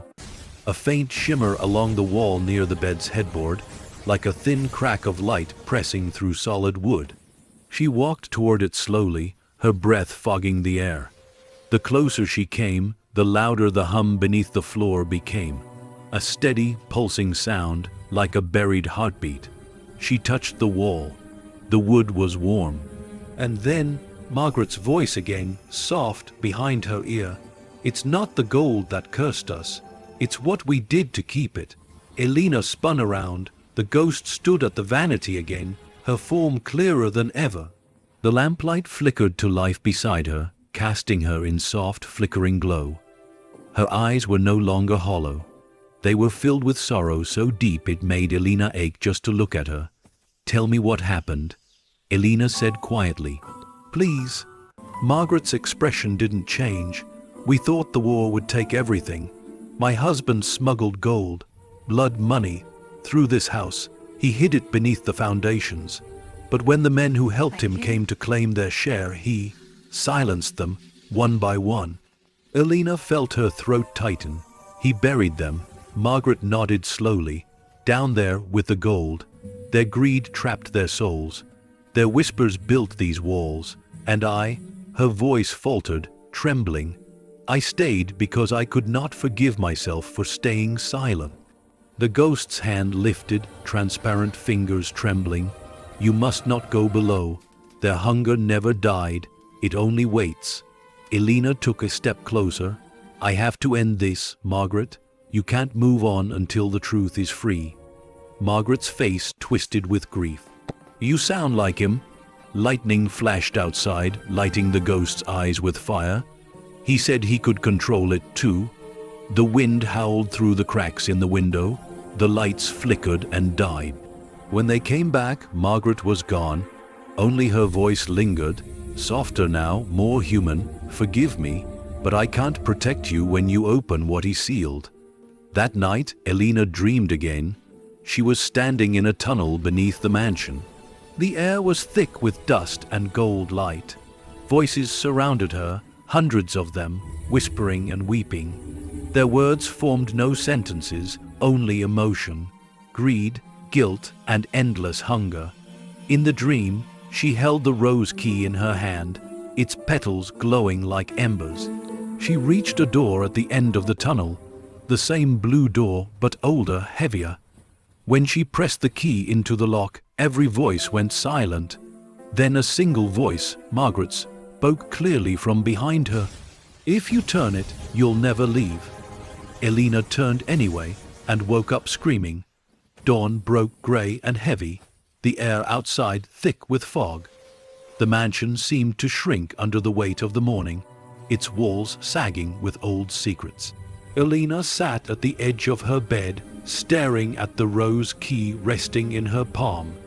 It felt heavier now, as if it had absorbed the voices of the night. She didn't know whether she was brave or cursed, but she knew this much. Margaret's warning wasn't enough. The truth was beneath her feet, and every whisper, every dream, every shadow in this house was leading her toward it. As she descended the stairs, her reflection followed her in the cracked mirrors along the wall, each shard showing a slightly different version of her face. By the time she reached the foyer, the first light of morning caught the chandelier's broken crystals, scattering pale rainbows across the walls. The chest still sat on the table where she had left it. She reached out and ran her fingers over its cold surface. "If I open you," she whispered, "will I lose myself too?" The air didn't answer, but the locket at her throat grew cold again, and the faintest sound of a piano note rang from somewhere deep in the floorboards below. Elena closed her eyes, the sound reverberating in her chest. She knew what came next. Whether it was salvation or damnation no longer mattered. She would go below. And as the first rays of dawn pierced through the fog, Elena Harper whispered into the empty house, the same words that had doomed every soul before her. "I just need to know the truth." Morning came pale and uncertain, the kind of light that carried no warmth. The mansion on Blackridge Hill sat silent beneath a veil of fog, its towers and windows blurred like half-forgotten memories. For the first time in weeks, the storm had broken. The air smelled clean, but the quiet it left behind felt heavier than thunder ever did. Elena Harper moved through the house with new resolve. Every step echoed softly through the grand hall, each sound reminding her that she was walking deeper into someone else's past, Margaret's past, and her own by inheritance. The ghost's warnings still whispered through her thoughts. Don't go below, don't unearth what he sealed, but the warning had come too late. The truth had already taken root inside her. The locket hung warm against her skin as she climbed the narrow stairs to the attic. The door creaked open with effort, and a wave of dry, stale air rushed over her. The space was enormous, a cathedral of forgotten things. Cobwebs veiled the rafters, and stacks of old trunks stood like silent sentinels guarding decades of secrets. Dust swirled through the sunlight, pouring from the single cracked skylight above. It felt like stepping into time itself.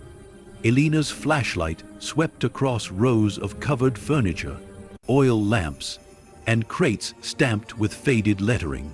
One trunk bore the name Blackridge and Sons 1864.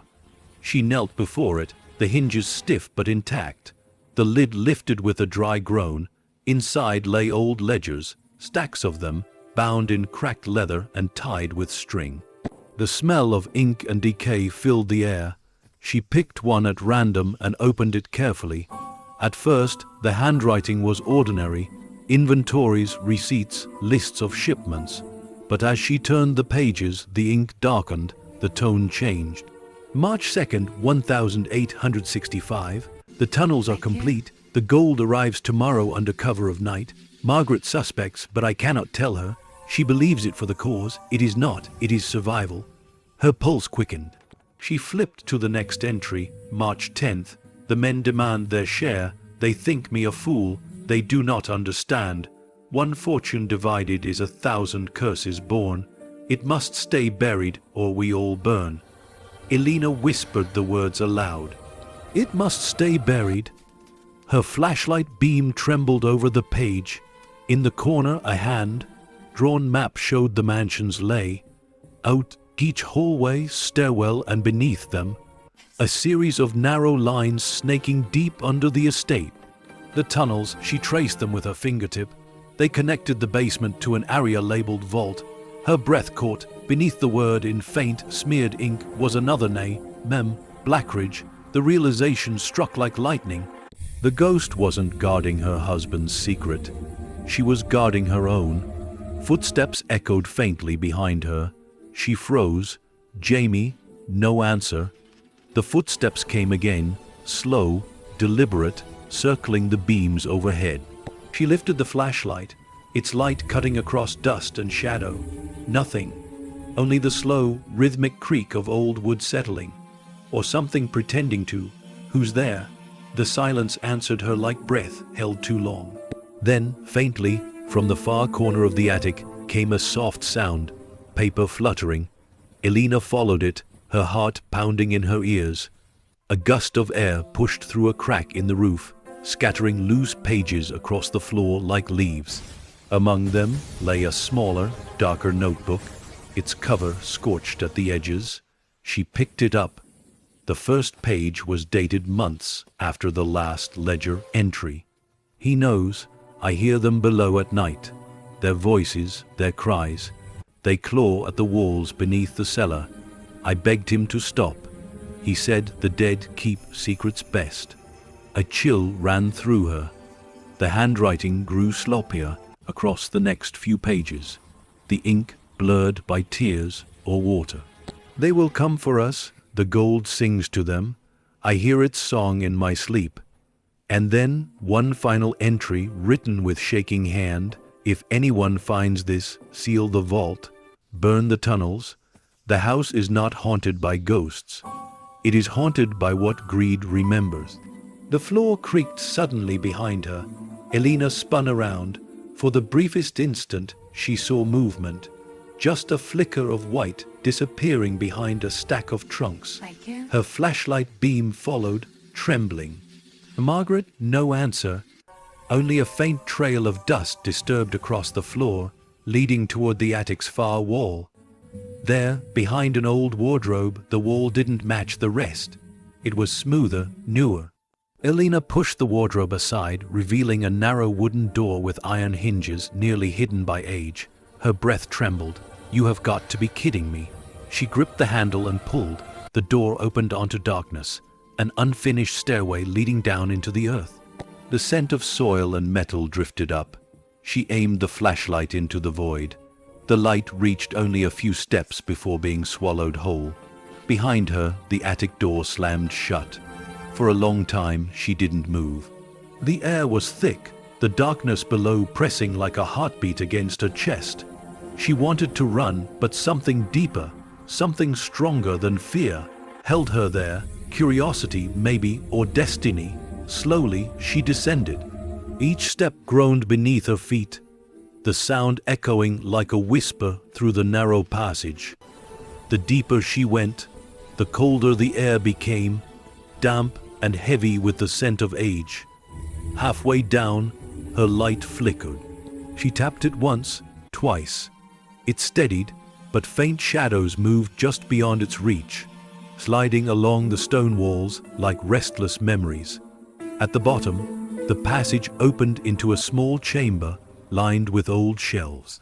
Wooden crates, half collapsed, filled the corners, tools rusted to nothing, and there, on the far wall, a set of markings carved deep into the stone. She wiped away the grime and read them aloud.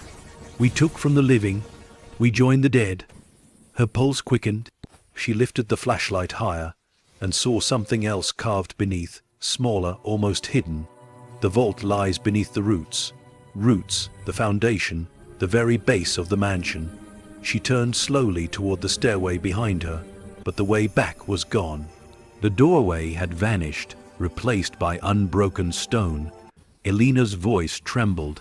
No, no, no. She slammed her hands against the wall. It was solid, cold, real. And then, faintly, from somewhere beyond the chamber walls, came the sound of footsteps. Not hers, not Jamie's, deliberate, slow, coming closer. Her flashlight dimmed. The whispering began again. You found it. The voice wasn't Margaret's this time. It was a man's, deep, heavy, echoing through the tunnels like wind over graves. Elena backed into the corner, the flashlight trembling violently in her hand. Who are you? Silence. Then, closer, the one who built your prison. The light died, and the darkness answered. When the flashlight flickered back to life, she was alone again. The door stood open once more, the stairs visible in its frame. Her hands shook as she scrambled back up, lungs burning for air. She stumbled into the attic, slamming the door behind her. Dust fell from the rafters. The mansion shuddered faintly, like something beneath it had shifted. She clutched the ledger and the notebook to her chest, whispering through ragged breaths, Margaret, what did you do? But no voice answered her this time. Only the faint hum from the floors below. The low, steady sound of something waiting to be uncovered. And as sunlight broke faintly through the skylight, Elena Harper realized she hadn't escaped the darkness at all. She had only learned where it lived. The morning light did little to ease the tremor in Elena's hands. She sat at the kitchen table, the attic's dust still clinging to her clothes. The ledger opened before her like a confession written by time itself. coffee steamed untouched beside her.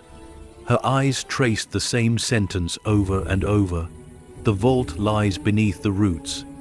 Outside, Blackridge Hill was cloaked in mist, the world quiet except for the crows that perched along the gate, watching as though they, too, remembered. Jamie sat across from her, munching on toast, humming softly to himself. His innocence made the mansion's darkness feel crueler somehow, like a child's laughter echoing in a tomb. He looked up suddenly. "Mom, why were you in the attic last night?" Elena froze. "How did you know I was there?" He tilted his head, unconcerned. "Because the lady told me. She said you'd find the book." Her stomach dropped. "Margaret," Jamie shrugged. "I don't know her name. She just says she's sorry a lot." Elena's voice was barely a whisper. "Sorry for what?" He paused to think, then said with quiet certainty, "For what's under the house." Her cup shattered against the floor. By noon, she couldn't ignore it anymore. The mansion felt alive with noise now. Groans through the walls, sighs through the vents, whispers curling through every corridor. It wasn't imagination. It was awakening. She followed the sound to the basement door. The hinges cried out as she opened it, and the scent of earth and damp stone rushed up to meet her. The air grew colder with each step down. The basement had once been a wine cellar, but the shelves now stood empty. The barrels collapsed into heaps of wood and rot. Yet the sound grew louder the deeper she went, a rhythmic vibration, steady as a heartbeat. She swept the beam of a flashlight across the floor. Something gleamed in the dirt, a strip of brass half, buried beneath years of dust. She knelt, brushing it clear. It wasn't brass, it was a hinge. She began to dig. The dirt crumbled easily, too easily, like it had been disturbed before. Her fingers scraped against wood, smooth and cold. She cleared more, revealing the outline of a trapdoor. Her breath came shallow. The words carved into the attic wall echoed in her head. "The vault lies beneath the roots." This was it. Her heart raced as she gripped the handle and pulled. It refused to move. She braced her knees against the ground and yanked harder. With a sudden crack, it lifted, dust and earth spilling into the air. A black hole opened before her, breathing cold air from below. Jamie's voice carried faintly from the top of the stairs. "Mom," Elena whipped around. "Don't come down here." His small face appeared in the doorway, pale in the dim light. "Why are you digging?" She forced a smile. "Just cleaning, sweetheart. Go back upstairs." He didn't move. "The lady says you shouldn't." Elena's blood ran cold. "What?" Jamie pointed toward the shadows beside her. "She's right there." Elena turned sharply. The beam of her flashlight cut through the darkness, and there she was. Margaret stood by the open hatch, her transparent form faintly glowing, her expression carved in sorrow. "You've gone too far," she whispered. Elena stepped forward, her voice shaking with anger and fear. "You wanted this found. You left the letters, the journal, the map. Why show me if you didn't want me to know?" Margaret's eyes shimmered. "Because knowing is not the same as surviving." Elena's hand trembled over the open hatch. "Tell me what's down there." The ghost's voice cracked. "Everything we buried, everything we deserved." The light flickered. The walls groaned as though the house itself were mourning. Jamie began to cry softly. "Mom, please, let's go home." Elena knelt, pulling him close. "We are home, baby." Margaret's voice rose, desperate now. "He is not safe here. None of you are." And then, as suddenly as she appeared, the ghost faded, dissolving into the air like smoke in sunlight. The silence that followed was worse than the whispers had ever been. Elena led Jamie upstairs and locked the basement door behind them. Her hands shook so violently she could barely turn the key. The house felt heavier now, every step accompanied by the faint sound of something shifting beneath the floor. She tucked Jamie into bed early that night, his small body trembling with exhaustion. She kissed his forehead, whispering, "You're safe, I promise." But she didn't believe it. When she returned to her room, the locket on her neck grew warm again. She opened it, expecting to see the photograph, but it was gone. In its place was a single piece of parchment folded so small it had fit inside the silver frame. She unfolded it with shaking hands. When the gold breathes, run. She dropped it, the words burning into her mind. A sound rose from below, the faint, rhythmic clink of metal, once, twice, then faster, like coins falling one after another into the dark. She raced down the stairs, bare feet slapping against the wood. The air grew colder with every step, the whispering returning in full force now, 100 voices murmuring in unison. She reached the basement. The hatch was open. The light from her flashlight caught movement inside, something glinting faintly. Gold, piles of it, coins, bars, and jewels, all glimmering in the shifting light, as if alive, and beneath them, bones. Elena's breath caught in her throat. The air shimmered, and the room filled with the scent of decay and smoke. A shadow rose from the pit, tall and shapeless, its form shifting like a storm in human skin. You took what was ours. Elena stumbled backward, her heel catching on the broken floorboards. I didn't. All who touch it belong to us. The light in her hand flickered violently, casting the shadow's face in glimpses. Features twisted with greed, eyes burning like molten gold. Margaret's voice cut through the chaos, echoing from everywhere and nowhere at once. Run, Elena, seal it, before it takes you too. Elena lunged for the door, slamming it shut as the shadow surged upward. The boards groaned and split beneath its force, gold dust bursting through the cracks like smoke. She threw the bolt, pressing her weight against the wood, whispering, "Please, please, stop." The house shook once, hard enough to rattle the glass in the windows, then silence. The whispers faded, the air stilled. She collapsed onto the cold floor, gasping for air, tears cutting through the dust on her face. When she finally dared to look, the seam of the trapdoor glowed faintly through the dirt, pulsing like a heartbeat. It wasn't sealed, not completely. Hours passed. The fog outside thickened, wrapping the mansion in silver stillness. Elena sat by the dying fire, staring at the floorboards as if she could see through them. The house was quiet now, but not peaceful. She knew that silence well. It was the kind that waited. Margaret had been right. The curse wasn't in the ghosts. It was in the gold, and it was awake. As dawn crept across the windows once more, Elena Harper realized she hadn't just uncovered history. She had unlocked hunger, and hunger never sleeps. The next morning broke dull and colorless. The air hung thick and heavy over Blackridge Hill, pressing against the mansion's windows as though the fog itself wanted in. Inside, Elena Harper sat at the kitchen table with a half-empty mug of cold coffee, staring into nothing. The night before hadn't been a nightmare. Nightmares ended when you woke. This didn't. The gold was real. The whispers were real, and the house was no longer hiding what it wanted. She rubbed her temples, exhaustion carving deep lines beneath her eyes. Every nerve in her body hummed with unease. She could still hear that faint clink, the metallic rhythm echoing beneath the floorboards like a pulse. Jamie padded softly into the room, his hair tousled, eyes still foggy with sleep. "Mom, are we leaving today?" Elena blinked, forcing a fragile smile.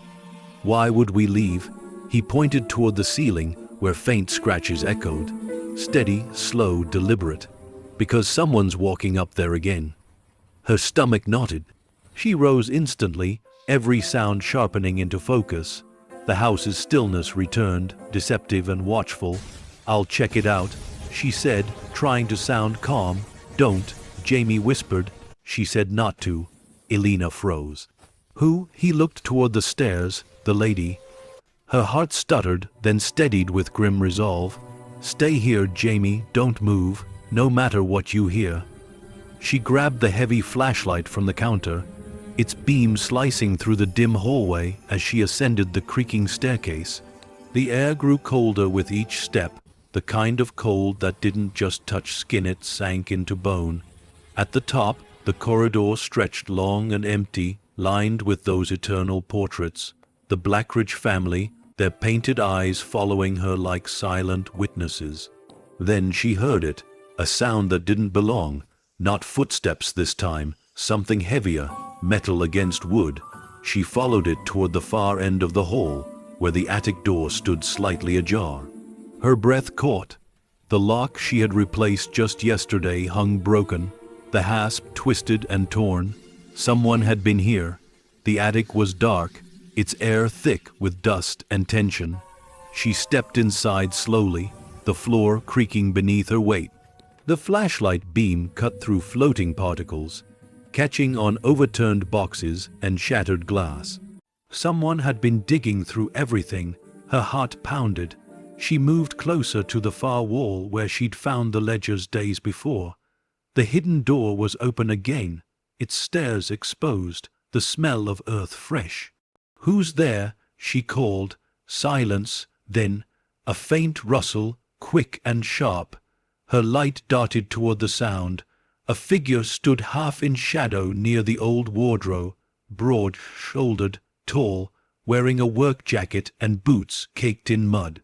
His face emerged from the dark, lined and grim, eyes cold as iron.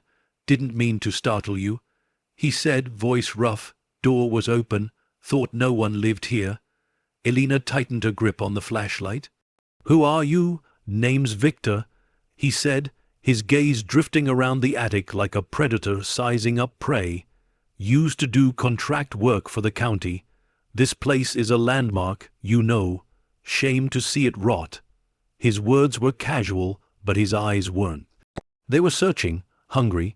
Elena took a slow step back toward the stairs. "You have no right to be here." He smiled faintly. "Neither do you if we're talking about history. Blackridge Estate's got a lot of old claims buried under it." The way he said buried made her skin crawl. "How do you know that?" she asked, her voice low. He shrugged. "Everybody in town's heard the stories, but me." He tapped the side of his head. "I've seen the blueprints. I know about the tunnels." Her breath hitched. "What do you want?"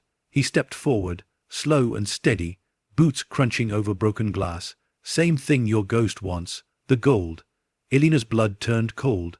"You don't know what you're talking about." Victor's smile widened. "I think I do. People don't just stumble onto this place, not unless they're chasing something." He knelt near the open hatch, running his fingers along the edge where the trapdoor met the dirt. "You've already found it, haven't you?" Elena said nothing. He looked up, his eyes glinting with something far more dangerous than curiosity. "I've been watching you, you know, since the auction." Her stomach dropped. He rose slowly. "You shouldn't have come alone." The sound of Jamie calling from below shattered the silence. "Mom, is everything okay?" Victor's grin widened. "You didn't come alone after all." Elena's voice turned sharp. "Don't you dare go near him." He spread his hands mockingly. "Relax, I don't hurt kids." She took another step back, her pulse thundering in her ears. "Leave this house now." He laughed, low and cruel. "You think I'm scared of a widow and a ghost story?" The attic light flickered. Both of them froze. A sudden gust of cold air swept through the room, scattering papers and dust. The temperature dropped instantly, frost crawling across the wood beneath their feet. Victor's laughter died in his throat. "What the hell?" The sound of a piano key echoed faintly from below. Then another. Elena whispered, "You shouldn't have come here." Victor turned toward the staircase, his eyes darting. "What is that?" The wind roared through the open skylight. The flashlight in Elena's hand flickered violently, and for an instant the ghost appeared. Margaret standing between them, her form bright and furious. Victor stumbled back, his face draining of color. "Jesus Christ!" Elena stared as Margaret's voice filled the attic, soft but trembling with rage. "He killed them for gold. He buried me in silence. Don't let him take it again." Victor clutched his ears. "What the hell is happening?" Elena whispered. "She's protecting it." Margaret's form flickered closer to Victor, the air rippling around her like heat over fire. Greed brings the grave. The attic shook. A shelf toppled, crashing between them. Victor cursed, grabbing his bag. "You're insane," he spat. "Both of you." He turned and ran for the stairs, disappearing into the dark below. Elena sank to her knees, the ghost's glow dimming beside her. "Thank you," she whispered. Margaret looked at her, sorrow in every line of her fading form. "He'll be back. They always come back." Then she was gone. Elena sat alone in the dim attic, the ledger still open beside the hatch, its final words flickering through her mind. The dead keep secrets best. Below, the sound of the front door slamming echoed through the halls, followed by the faint hiss of the wind returning to silence. But that silence didn't last. Somewhere in the distance, maybe outside, maybe within the walls, came the sound of a car engine idling, waiting. And as night fell over Blackridge Hill once more, Elena Harper realized that the living had finally become more dangerous than the dead. Darkness crept across Blackridge Hill like a tide of ink. The last traces of daylight faded from the mansion's broken windows, leaving only the flicker of candlelight and the restless hum of the wind. Elena sat at the edge of the couch, her hands wrapped around a flashlight that was running out of life. The batteries were low, like everything else in this house. Its strength was fading. Jamie slept upstairs, exhausted from fear he didn't understand, the blanket drawn to his chin. But Elena couldn't rest, not with Victor somewhere out there. She replayed his words in her head. "You shouldn't have come alone." He had been watching her, studying her, waiting, and now he knew the truth. She looked toward the basement door, its bolt still in place. The faint smell of earth lingered from where the gold had breathed. Every time the wind pressed against the windows, the boards of the house groaned like it remembered. She whispered to herself, "It's just wood, just wind." But even the house seemed to disagree. Near midnight the sound came, not footsteps this time, but tires on gravel, slow, grinding. Elena's heart stopped. Headlights spilled faintly through the cracks of the boarded front windows, slicing through the fog outside. Then the engine cut off. Silence again, thick and absolute. She rose from the couch, every sense sharpened. The house was listening with her. The knock came. 3 hard pounds against the front door. Elena, Victor's voice. She froze where she stood. The sound came again, louder. "I know you're in there. You think you can keep that fortune to yourself." She moved toward the hall quietly, every floorboard threatening to betray her. "I don't want to hurt you," he said, voice low and deliberate now. "I just want my share." Her hands trembled against the wall. "You don't understand what's down there." Victor laughed through the door. "Oh, I understand better than you think. That house killed its secrets to keep them buried, but I'm not afraid of a story." Lightning flashed outside, white and violent. In that flash, she saw his silhouette through the frosted glass, all still, a crowbar in one hand. The next strike splintered the doorframe. Elena stumbled back. "Jamie," she cried, "stay upstairs." The final blow shattered the lock. The door swung open, and Victor stepped inside, soaked from rain and fury. "Where is it?" he snarled. "Get out." He raised the crowbar, its metal dripping with mud. "I don't want trouble, just gold." Elena backed away, her voice trembling. "You don't know what that gold does to people," he sneered. "Makes them rich."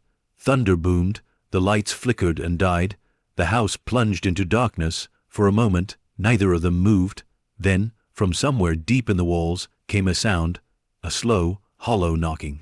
Victor's eyes darted around. "What the hell is that?" Elena's voice was barely a whisper. "It's them." "What are you talking about? The ones who died for it?" The floor beneath them trembled, dust raining from the ceiling. Somewhere below, something heavy shifted, like chains dragged across stone. Victor stepped closer, eyes wide now. "You're bluffing." A whisper answered him, not Elena's voice. "Greed brought you here." The words slithered through the dark. Cold air swept between them, carrying the faint scent of lavender and rot. Victor swung the flashlight beam wildly around the room. "Who said that?" The light caught the portrait above the mantel, the one of Margaret. Her painted eyes gleamed faintly in the flicker of lightning. Her expression changed, the faintest trace of tears glistening across her cheek. Victor swore under his breath. "What is this place?" Elena took a step back toward the stairs. "A warning you didn't believe." He turned, grabbing her arm. "You're coming with me. You know the way down there. Let go of me. Don't make me." The wind exploded through the broken window behind them, sending shards of glass spinning through the room. Both of them dropped to the floor as the fireplace roared to sudden life, flames blooming without wood or spark. Margaret's voice filled the house again, stronger this time, echoing from every wall. "He took what was never his. He buried me beneath the weight of it. He brought ruin to all who touched it." Victor's face twisted. "Shut up." He grabbed a broken chair leg and hurled it at the portrait. It didn't hit. The air stopped it mid-flight. The wood hung there for a heartbeat, then dropped lifeless to the floor. Elena stared, her heart racing. "You can't fight her." Victor turned to her, sweat glistening on his face. "Then maybe I'll start with you." He lunged. Elena darted toward the stairs, grabbing the banister as he followed. The old wood splintered beneath their weight as they struggled, his breath hot and furious against her back. She twisted free, shoving him hard. He stumbled, lost his footing, and fell backward down the last few steps.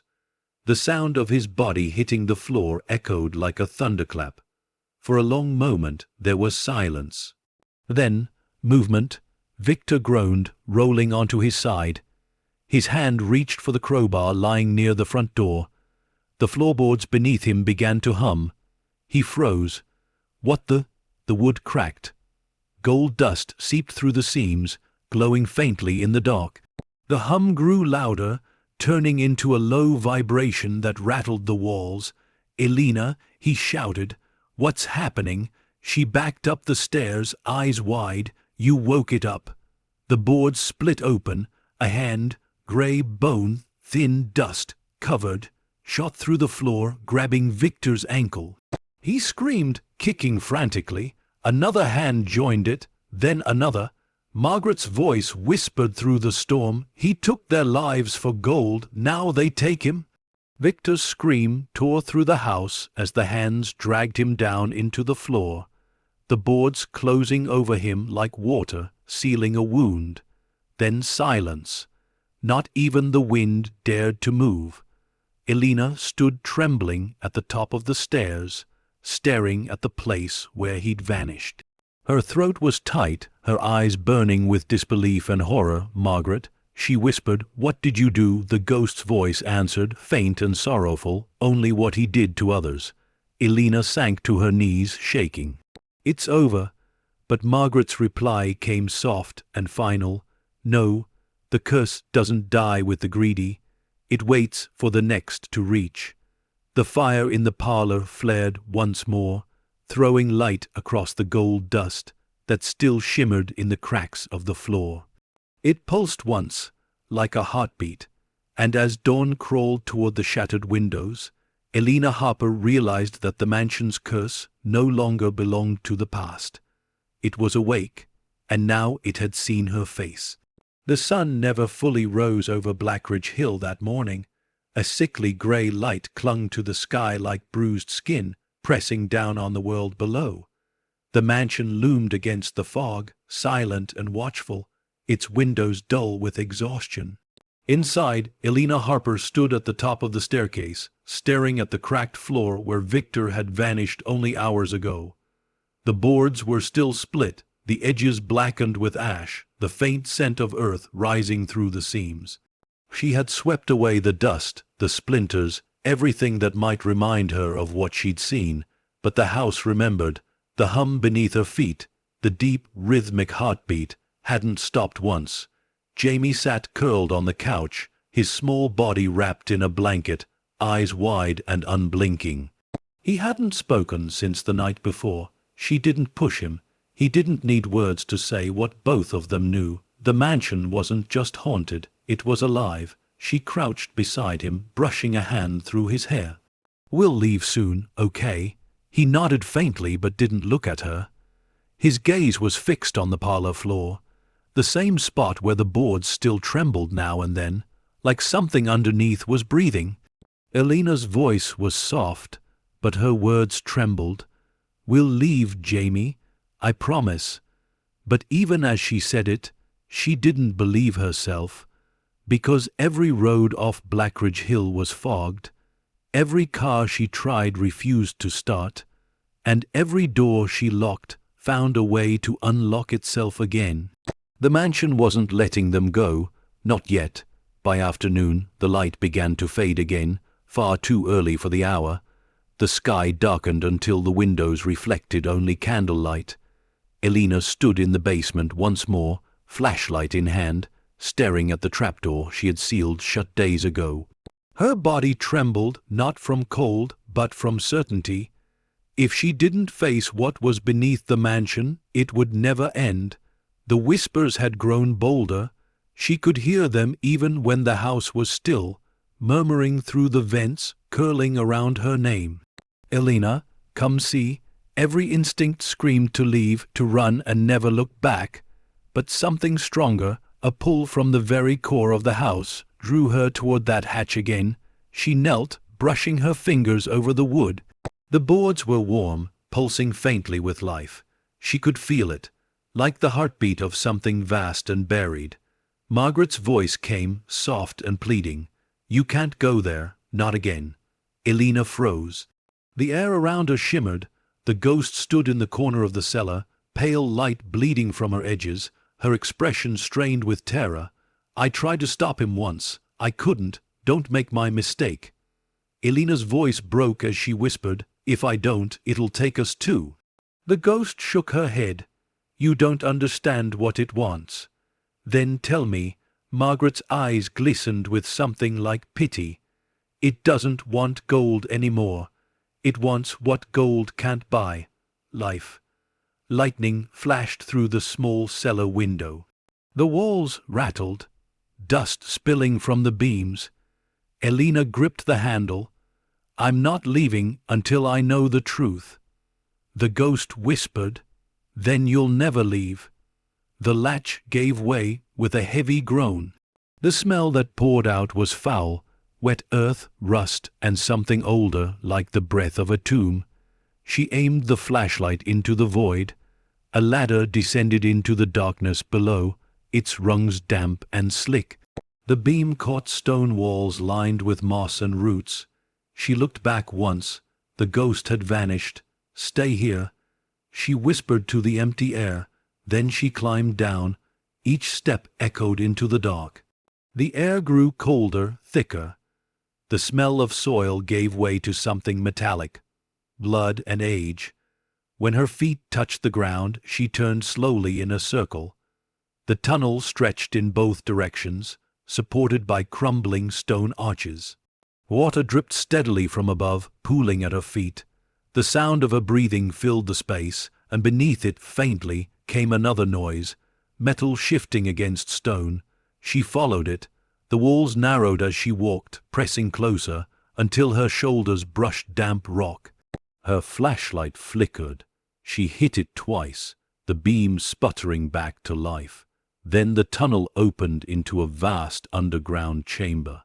The air shimmered with faint golden light. At the center of the room stood a structure, half collapsed, half buried, a vault built from brick and sealed with rusted iron bands. Symbols carved into its surface glowed faintly through the grime. The light wasn't from the flashlight. It was coming from the cracks between the stones. She stepped closer. The whispers grew louder, circling her, rising and falling in rhythm like the tide. "It's ours, it's ours. We never left." Elena reached out, running her fingertips along the vault's surface. The metal was hot. Suddenly, a sound cracked through the chamber. wood splintering from above. She spun, raising the light toward the ceiling. Through the dirt and stone above her, she saw movement, shadows shifting.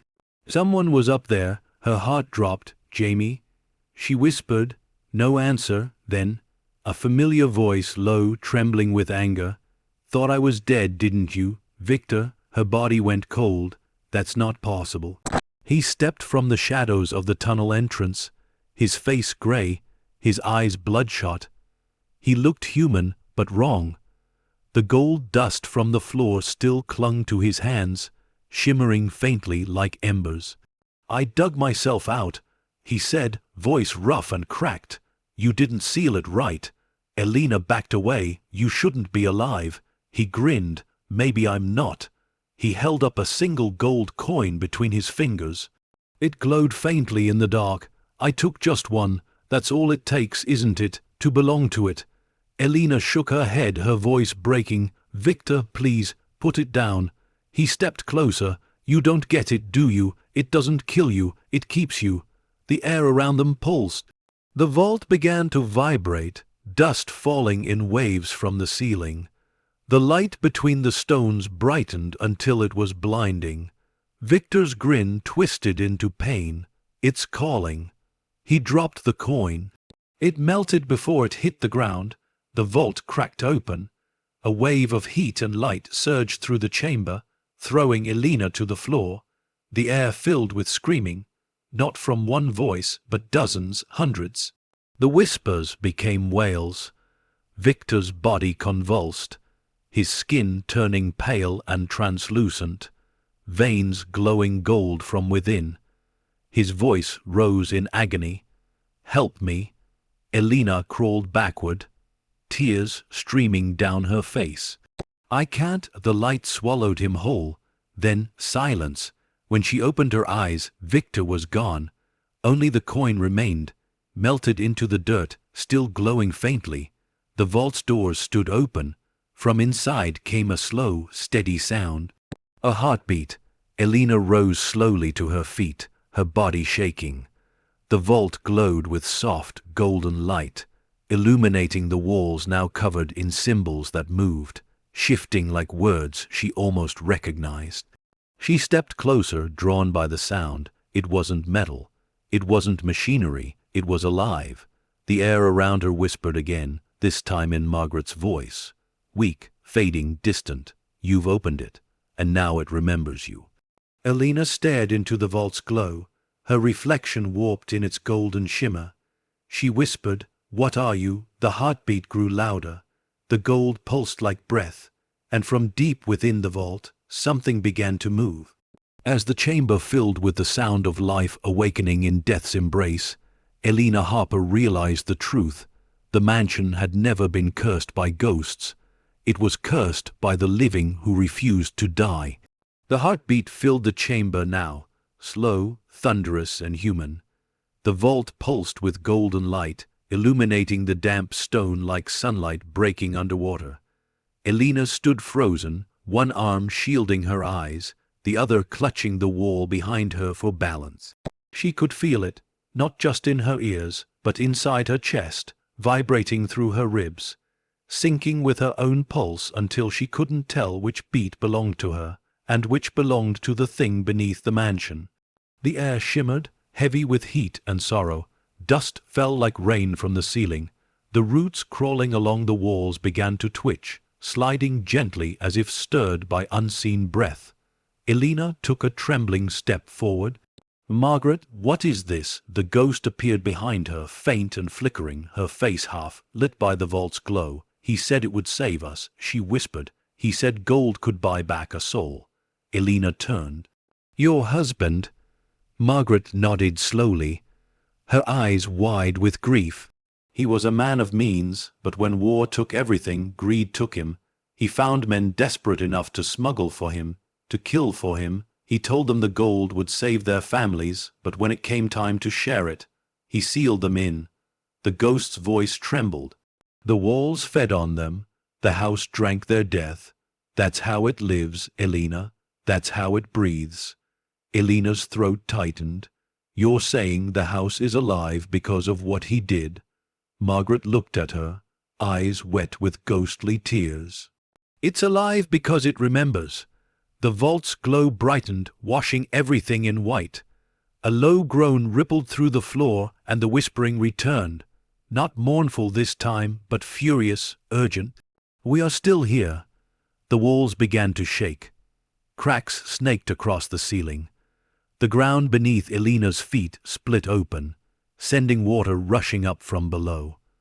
Margaret's voice rose over the chaos. You have to leave, seal it, before it takes you to. But Elena was already staring into the vault, unable to look away, because inside, beneath the golden light, she saw them. Bodies, dozens, perhaps hundreds, entombed together, their faces turned upward, mouths open in silent screams. Their skin shimmered faintly with gold, as if the metal had seeped into their flesh and frozen them in mid-breath. Some clutched coins, others reached for freedom that never came. Her stomach turned. She staggered back, gagging, "Dear God." Margaret's whisper broke like glass. They called it salvation, but it was sacrifice. The vault shuddered again, a pulse of heat surging through the tunnel. One of the corpses twitched, its fingers curling faintly around the edge of a golden bar. Elena screamed, stumbling backward. The flashlight fell from her hand, its beam rolling across the dirt until it landed on something glinting nearby. The rose key, it lay half, buried in the soil, glowing faintly, just like it had when she first found it. Her breath caught. Margaret's voice was faint, breaking apart. It's the only thing that can seal it again. Elena dropped to her knees, snatching it from the dirt. The metal burned hot in her hand. Tell me how. Turn it in the door, the one you opened. The ghost's image flickered violently, fading in and out of sight. Do it before it remembers your name. A scream tore through the chamber, not human. It vibrated through the walls, through her bones. The golden corpses began to move, their fingers twitching, their jaws stretching open in silent howls. Elena turned and ran. The tunnel trembled as she fled, roots ripping through the walls like snakes, water spilling in from cracks above. The beam of her flashlight wavered wildly through the darkness. Behind her, the sound of movements, low at first, then faster. The dead were following. The whispers became words now, overlapping in chaos. You took from us. Give it back. Stay. She gasped for air, her lungs burning, the walls closing in. The tunnel twisted like a serpent beneath the mansion, every turn disorienting, every echo a warning. Finally, the wooden ladder came into view, the faint glimmer of candlelight filtering through the trapdoor above. She climbed, her hands slipping on the rungs, slick with mud. Something grabbed her ankle. She screamed, kicking wildly. A skeletal hand broke through the earth below, its fingers made of gold and bone. She struck it with the flashlight until it cracked and crumbled away. She pulled herself through the hatch, slamming it shut behind her. The floorboards bulged upward once, twice, then stilled. She collapsed against the wall, gasping, covered in dirt and sweat. The rose key pulsed faintly in her hand. Margaret appeared beside her again, her form weaker now, her light fading with each breath Elena took. You have to finish it, she whispered, seal it where it began. Elena stared at the ghost, trembling. You mean the blue door? Margaret nodded once. The house groaned in agreement. Elena staggered up the stairs, her legs heavy, her mind spinning with exhaustion and fear. The mansion was no longer silent. It was alive with sound, creaking, sighing, whispering through every room. Portraits rattled on the walls. The chandelier swung slowly above the foyer, its crystals chiming like bells at a funeral. She reached the landing where the blue door waited. The paint shimmered faintly in the dim light, glowing like a vein of sapphire running through rot. The key in her hand grew hotter. The whispers grew louder. Don't, stay, join us. Elena pressed the key into the lock. It resisted at first, trembling beneath her grip as if the door itself fought her. Then, click, a sudden rush of air swept through the hallway, extinguishing every light in the house. The walls groaned. The floor shook. The voices screamed. You can't unmake us. Elena turned the key anyway. Light erupted from the seams of the door. White, blinding, pure. It poured through the cracks in the wood, spreading across the floor, through the walls, up the stairs, and into every corner of the mansion. The sound was deafening, a roar of fury and freedom, as if the house itself were exhaling centuries of pain. When it stopped, the silence was absolute. Elena opened her eyes. The house was still. The blue door stood closed again, its color dulled to gray. The key lay cool and lifeless in her palm. Downstairs, she could hear only the gentle crackle of the fireplace, a sound she hadn't heard since before the haunting began. Margaret stood beside her one last time, faint as candle smoke. You did what I couldn't. Elena's voice shook. Is it over? Margaret looked toward the ceiling, her face softening into peace. For me, yes. The ghost reached out, her fingers brushing Elena's cheek, a touch that felt like wind on glass.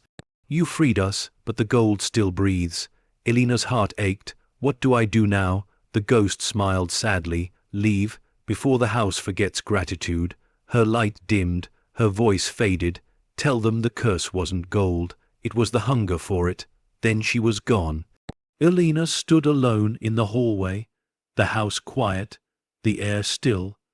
For the first time, she could hear her own breathing without the echo of whispers following it. But as she turned to go, the faintest sound came from beneath the floor, a single metallic clink, echoing up through the boards. She froze. The mansion didn't move, but the gold did. And as the last ember of dawn touched the horizon, Elena Harper understood what Margaret meant. The curse never ends. It only sleeps, waiting for the next soul brave, or desperate, enough to wake it. The morning after the ceiling felt unreal. For the first time since Elena Harper had stepped foot inside Blackridge Mansion, the air was still. No whispers, no shifting walls, no unseen footsteps echoing through the halls. Only silence, fragile, untrustworthy silence. She stood in the foyer, staring at the grey, blue door she'd locked the night before. Its paint had dulled to the color of ash, the keyhole filled with hardened gold where the rose-shaped key had melted. The wood was warm beneath her hand, almost like skin. Mom, Jamie's voice carried softly from the staircase. She turned, her heart easing at the sight of him. He looked pale but calmer now, like a boy waking from a nightmare he could finally name. His eyes flicked to the sealed door. Is the lady gone? Elena swallowed hard. Yes, sweetheart, she's gone. He hesitated. Did she go to heaven? Elena didn't answer right away. The question was too big for truth. She went somewhere peaceful. She finally said, that's what matters. Jamie nodded slowly, trusting her because children always do, until they learn better. Can we go home now? Her gaze drifted across the mansion, the towering ceilings, the shattered chandelier, the layers of history carved into every beam. Home, the word no longer meant safety. It meant choice. Yes, she whispered. We can, but even as she said it, her stomach tightened, because part of her knew the house wasn't finished with her yet. She spent the day cleaning what she could, sweeping shattered glass, folding the dust, covered sheets back over the furniture, closing the blinds that had watched her every move. The mansion, for once, let her. It didn't resist. It just watched. Every now and then, she'd pause by the parlor window and look out toward the road winding down Blackridge Hill. Fog drifted over it in slow waves, but the shape of her car waited just beyond. Silent, intact. Freedom sitting within reach. Yet when she thought of leaving, Something inside her resisted. She looked around at the faded grandeur, at the cracked portraits lining the hallway. Each face had witnessed greed, grief, madness. And yet, this place had once been beautiful. It had been a home to someone once. Maybe it could be again. That dangerous thought rooted itself deeper than she wanted to admit. By late afternoon, the storm clouds returned, low and bruised, rolling in from the valley. Rain tapped softly against the windows like fingers testing the glass. Jamie sat near the fireplace, sketching in silence.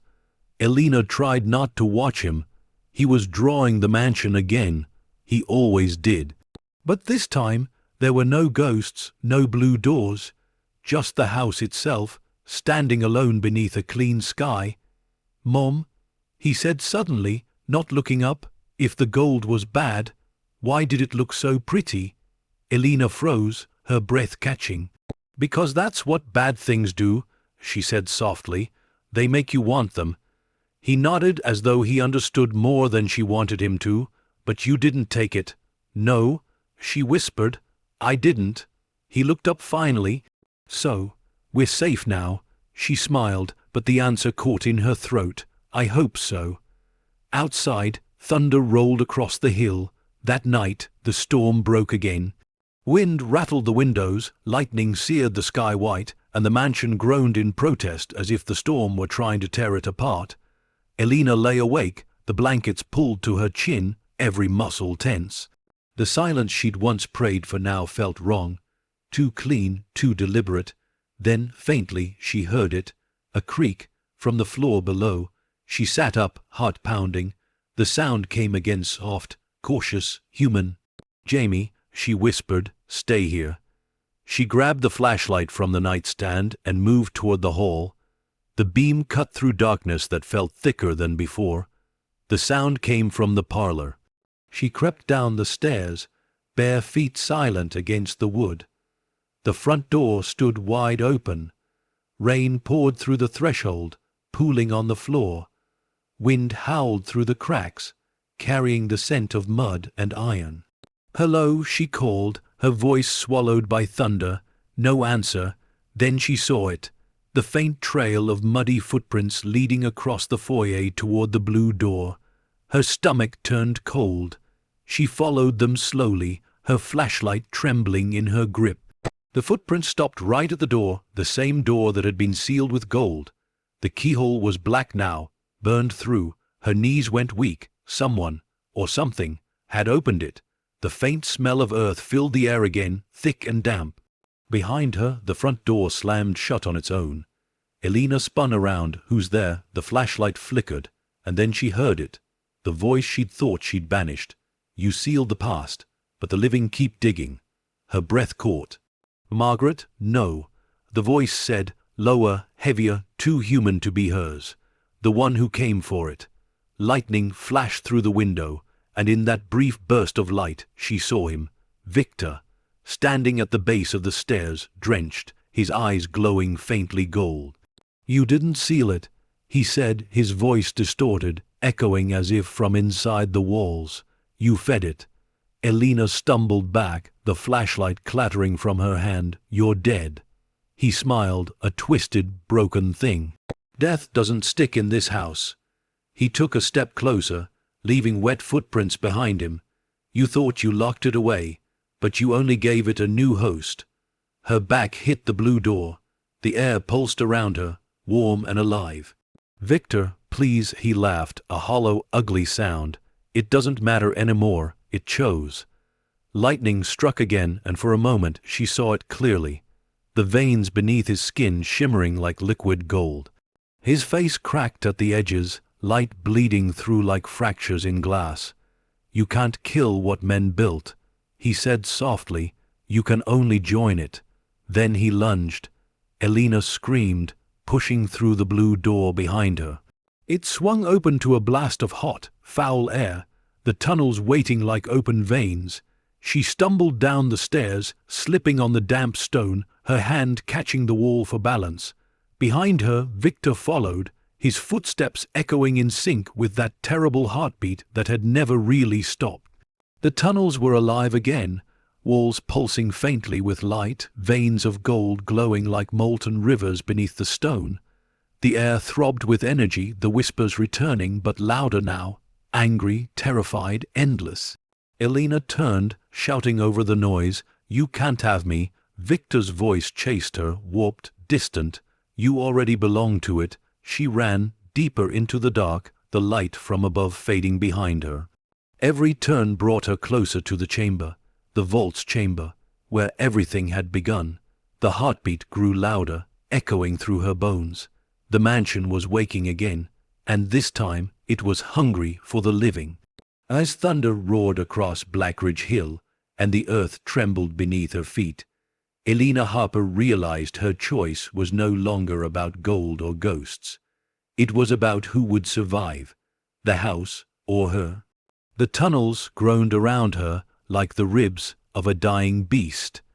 Every wall pulsed faintly, wet with condensation, and streaked with veins of gold that shimmered in the dark like molten blood. Elena's footsteps echoed in rhythm with a heartbeat that seemed to come from everywhere at once. Behind her, Victor's voice followed, low, fractured, half-human. "You can't run from it, Elena. You opened it." She stumbled forward, breath ragged, her flashlight beam slicing across stone. Every few steps the wall shifted, bending inward as though the house itself were breathing. "I didn't open it," she gasped, voice trembling. "You did." His laughter rolled through the tunnels, cold and metallic. "We both did. I just had the sense to want it." Elena rounded a corner, the tunnel opening into the vast underground chamber she had seen before. The vault loomed ahead, split wide, glowing from within like the mouth of a furnace. The corpses inside were gone. In their place, gold dust floated through the air like pollen, swirling around the light that pulsed from the vault's core. It was alive now. She could feel it watching her. Victor appeared in the archway behind her, his silhouette framed by the faint golden haze. He looked worse. His face cracked at the edges, eyes glowing faintly, as though lit from within. Every breath he took came with the sound of shifting coins. "You see it now," he rasped. "It's not a curse. It's life. It gives back what it takes." Elena backed away, shaking her head. "You're not alive, Victor. You're hollow." He grinned, teeth shining with gold dust. "Maybe that's all any of us are. Hollow things, filled with whatever the world gives us. You fill yourself with guilt. I fill myself with gold." He stepped closer. The ground cracked under his feet, light spilling from the fissures. Elena's voice broke. "It killed them, Victor, all of them. Margaret, her husband, the men who worked for him, it took everything." Victor tilted his head, almost curious, "And still it shines. Doesn't that tell you something?" The air around them vibrated with rising energy, the whispers returning in waves, a chorus of voices crying out from the walls. "End it. Free us. Bury it again." Elena pressed her palms over her ears, shouting, "What do you want from me?" The vault answered, not with words but with light. It flared suddenly, flooding the chamber in golden fire. The wind roared through the tunnels, and for an instant she saw them all, the spirits of the dead, faces frozen in pain and fury, rising like smoke from the walls. They weren't attacking her. They were pleading. Victor raised his arms, laughing over the chaos. "Don't you get it? They're part of it. It needs us to remember." The ghosts' faces turned toward him, their mouths opening as one. "You stole what was never yours." The vault screamed. The explosion threw them both to the ground. Dust and debris rained from the ceiling. Elena coughed, her vision blurring with tears. The vault's glow flickered, the heartbeat faltering for the first time. Margaret's voice rose through the noise, stronger than before. "Elena, listen to me. The gold feeds on the living. You have to give it what it cannot take." Elena crawled toward the vault, shouting over the roar. "What does that mean? It wants a choice. It always wanted a choice." Her breath hitched. A choice between what? Between keeping and letting go. The realization hit her like a blow. The curse was never about possession. It was about surrender. She turned toward Victor, who was struggling to his feet. His veins glowed brighter now, gold spreading through his skin like infection. "Help me," he screamed, reaching for her. "Please, don't let it take me." Elena's voice cracked. "It already has." She reached into her pocket and pulled out the melted remains of the rose key at once. Delicate petals, twisted and sharp, gleaming faintly. The vault pulsed again, its heartbeat quickening. Seal it, or join it. She looked from Victor to the vault, the decision tearing through her like fire. If she sealed it, she might die. If she didn't, the house would never stop. Victor lunged for her, grabbing her wrist. "We can rule this place, together." Elena met his gaze, tears streaming down her face.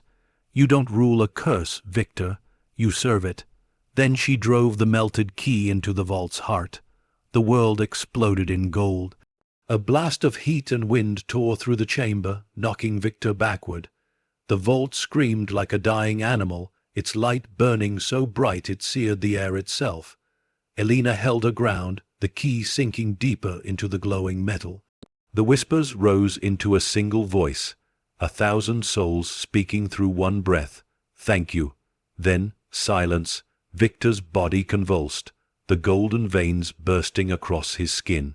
His eyes widened in horror as he began to disintegrate, his form collapsing into dust that shimmered briefly before fading into the air. Elena fell to her knees, the light blinding her. The vault's glow dimmed, fading from gold to grey. The heartbeat slowed, then stopped. Margaret's ghost appeared one final time, her expression soft, peaceful. "You ended it." Elena gasped for breath. "Is it over?" Margaret smiled sadly. "For us, yes. For you, it begins." Her light flickered. "You gave up what they couldn't. You chose life over wealth. The house will remember." Elena's voice broke. "What happens to me?" The ghost stepped closer, her form dissolving into soft light. "You'll live, but you'll carry what it cost." The chamber began to collapse, the walls caving inward. Elena staggered toward the ladder, dirt and stone raining down around her. "Jamie," she screamed. Her voice echoed up through the tunnels. The mansion above groaned and splintered, the sound of centuries giving way. She climbed, her fingers slipping on the rungs slick with mud. Every muscle screamed, every heartbeat thundered in her ears. She burst through the hatch just as the tunnel collapsed behind her, sealing itself shut with a deafening crash. The floorboards split, then stilled. Silence again, but this time it felt different. It felt earned. The house was still standing when the dawn came, barely. Smoke rose from its chimneys, though no fire burned within. Cracks ran through every wall, and the blue door was gone. Only an outline remained, scorched into the wood. Elena stood in the foyer, clutching Jamie tightly against her chest. He trembled, crying into her shoulder, but she held him until his shaking stopped. Outside, the storm had finally passed. The first rays of sunlight pierced through the fog, scattering gold across the broken floor. But this gold didn't glow with hunger. It was warm, gentle, the kind of gold that came from light, not greed. Elena whispered into her son's hair, "It's over." And for the first time since stepping into Blackridge Mansion, she believed it.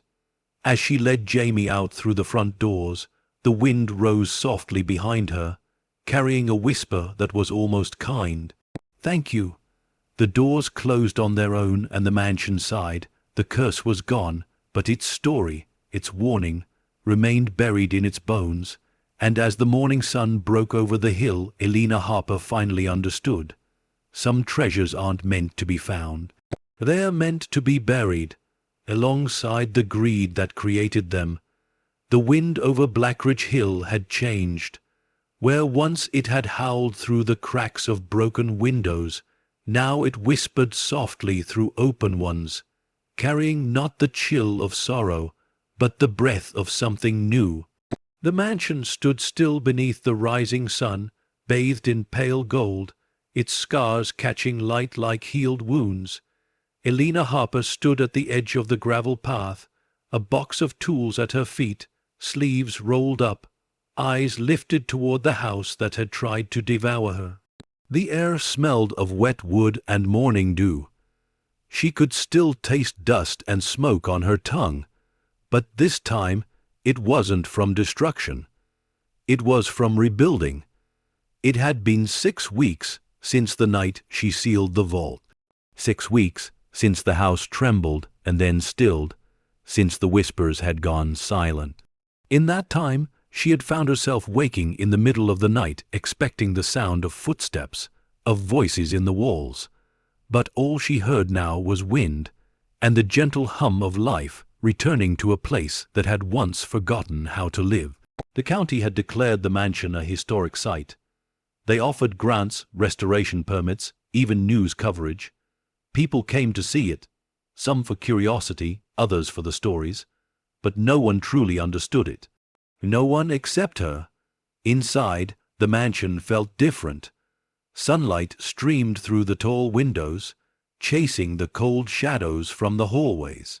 The blue door was gone, the wall now smooth and newly painted, but sometimes, when the light hit just right, a faint outline shimmered there, a ghost of what once was.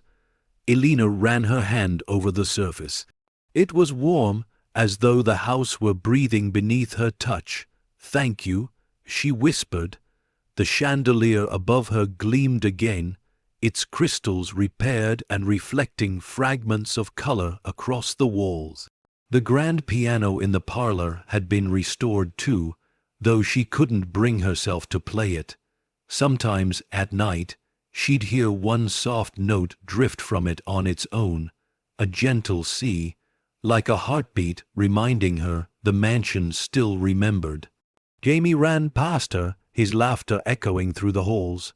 "Mom, the painters are here," she smiled, the sound of his voice breaking through the stillness like sunlight through fog. He'd grown braver since the night of the storm.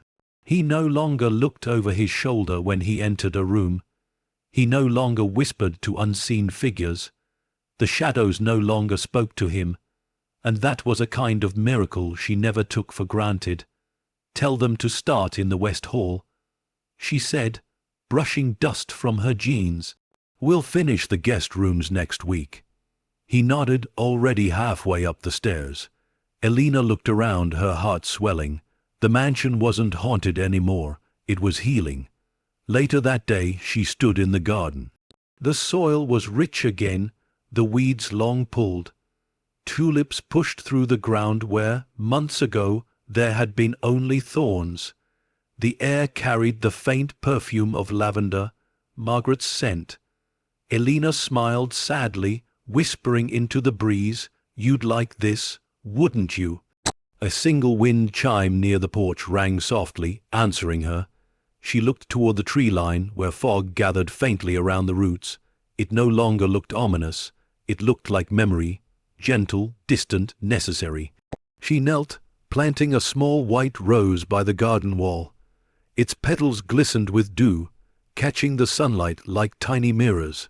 "For peace," she murmured, and maybe, in that small act, she finally believed it. By evening the workers had gone, leaving her and Jamie alone again. The house was quiet, but not the fearful kind of quiet. It was a peaceful silence, full of breath and light. Elena walked through the parlor one last time before bed, pausing by the fireplace.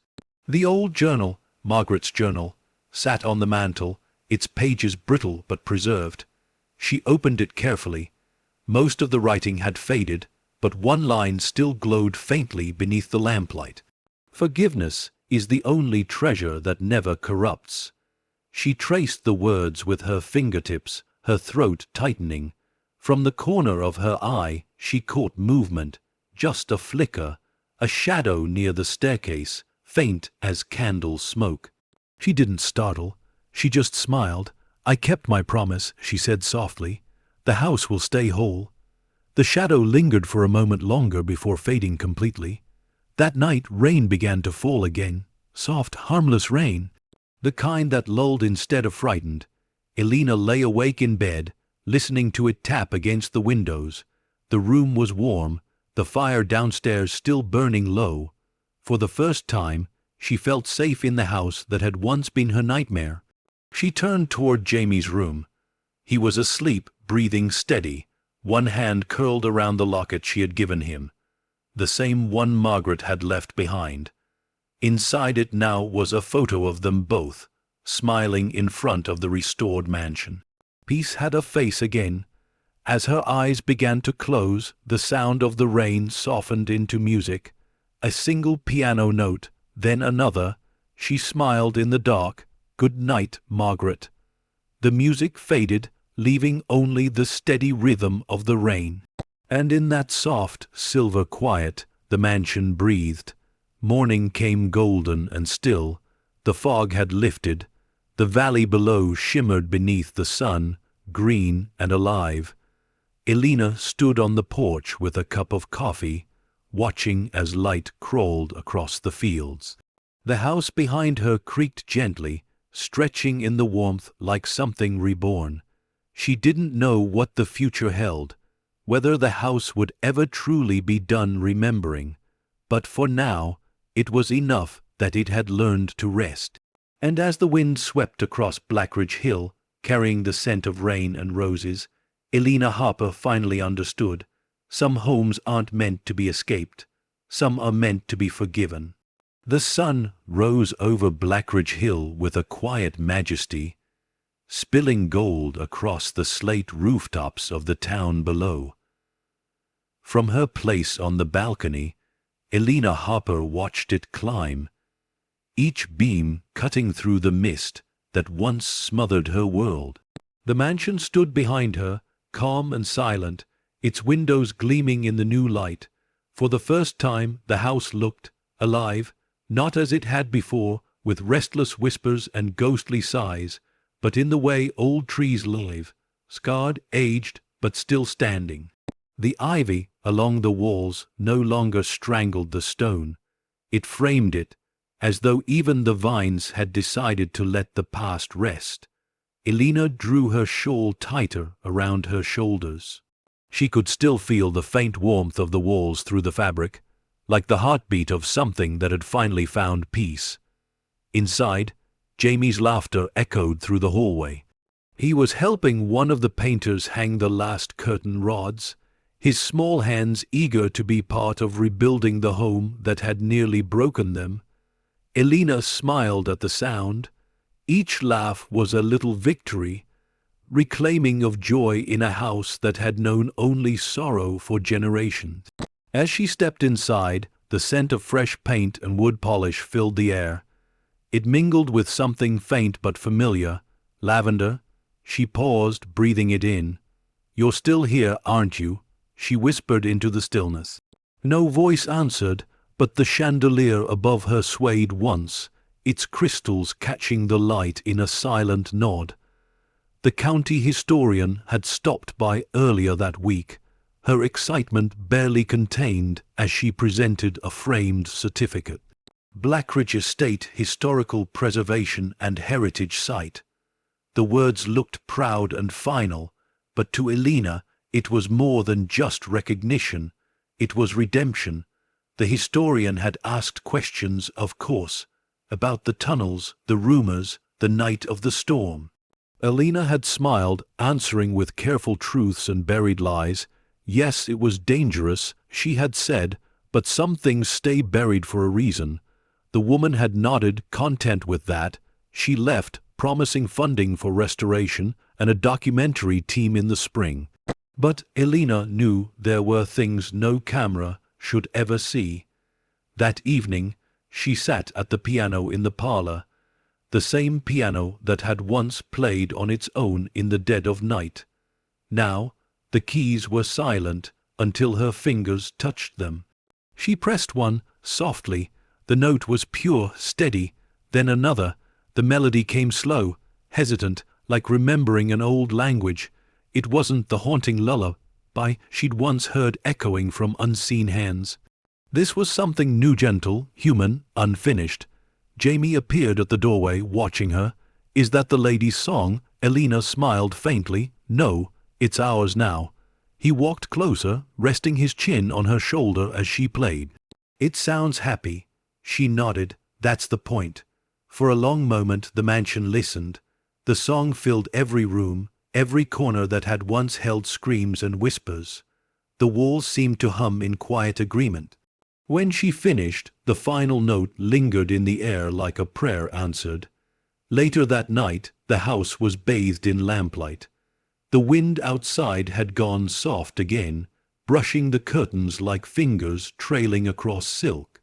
Elena sat by the fireplace with Jamie asleep beside her, his head resting in her lap.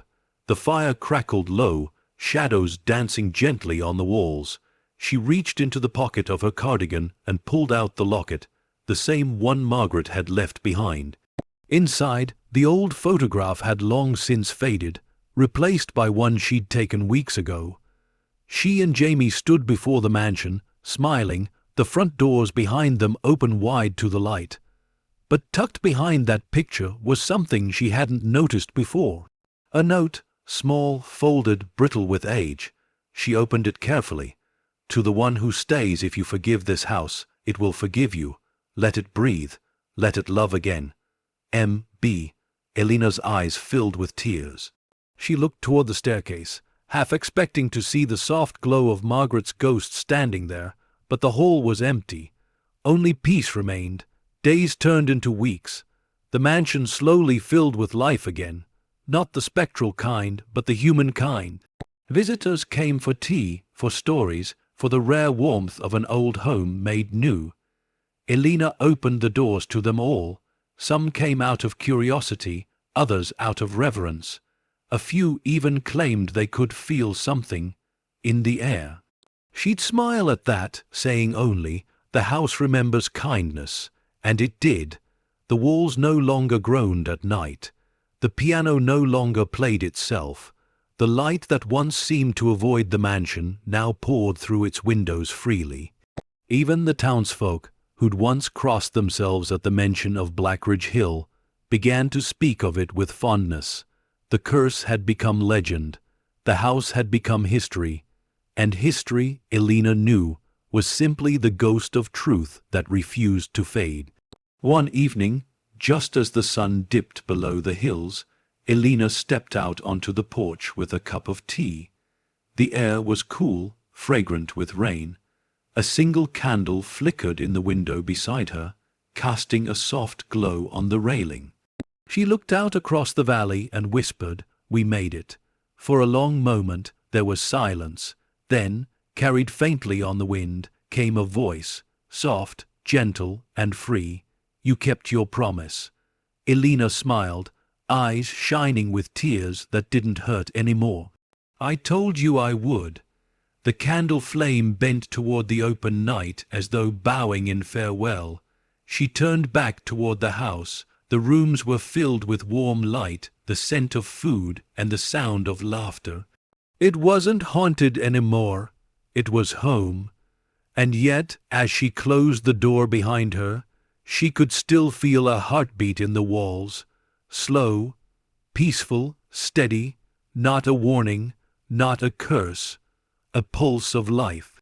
Later, when the house finally went dark for the night, the moonlight drifted through the parlor windows, pooling on the piano keys.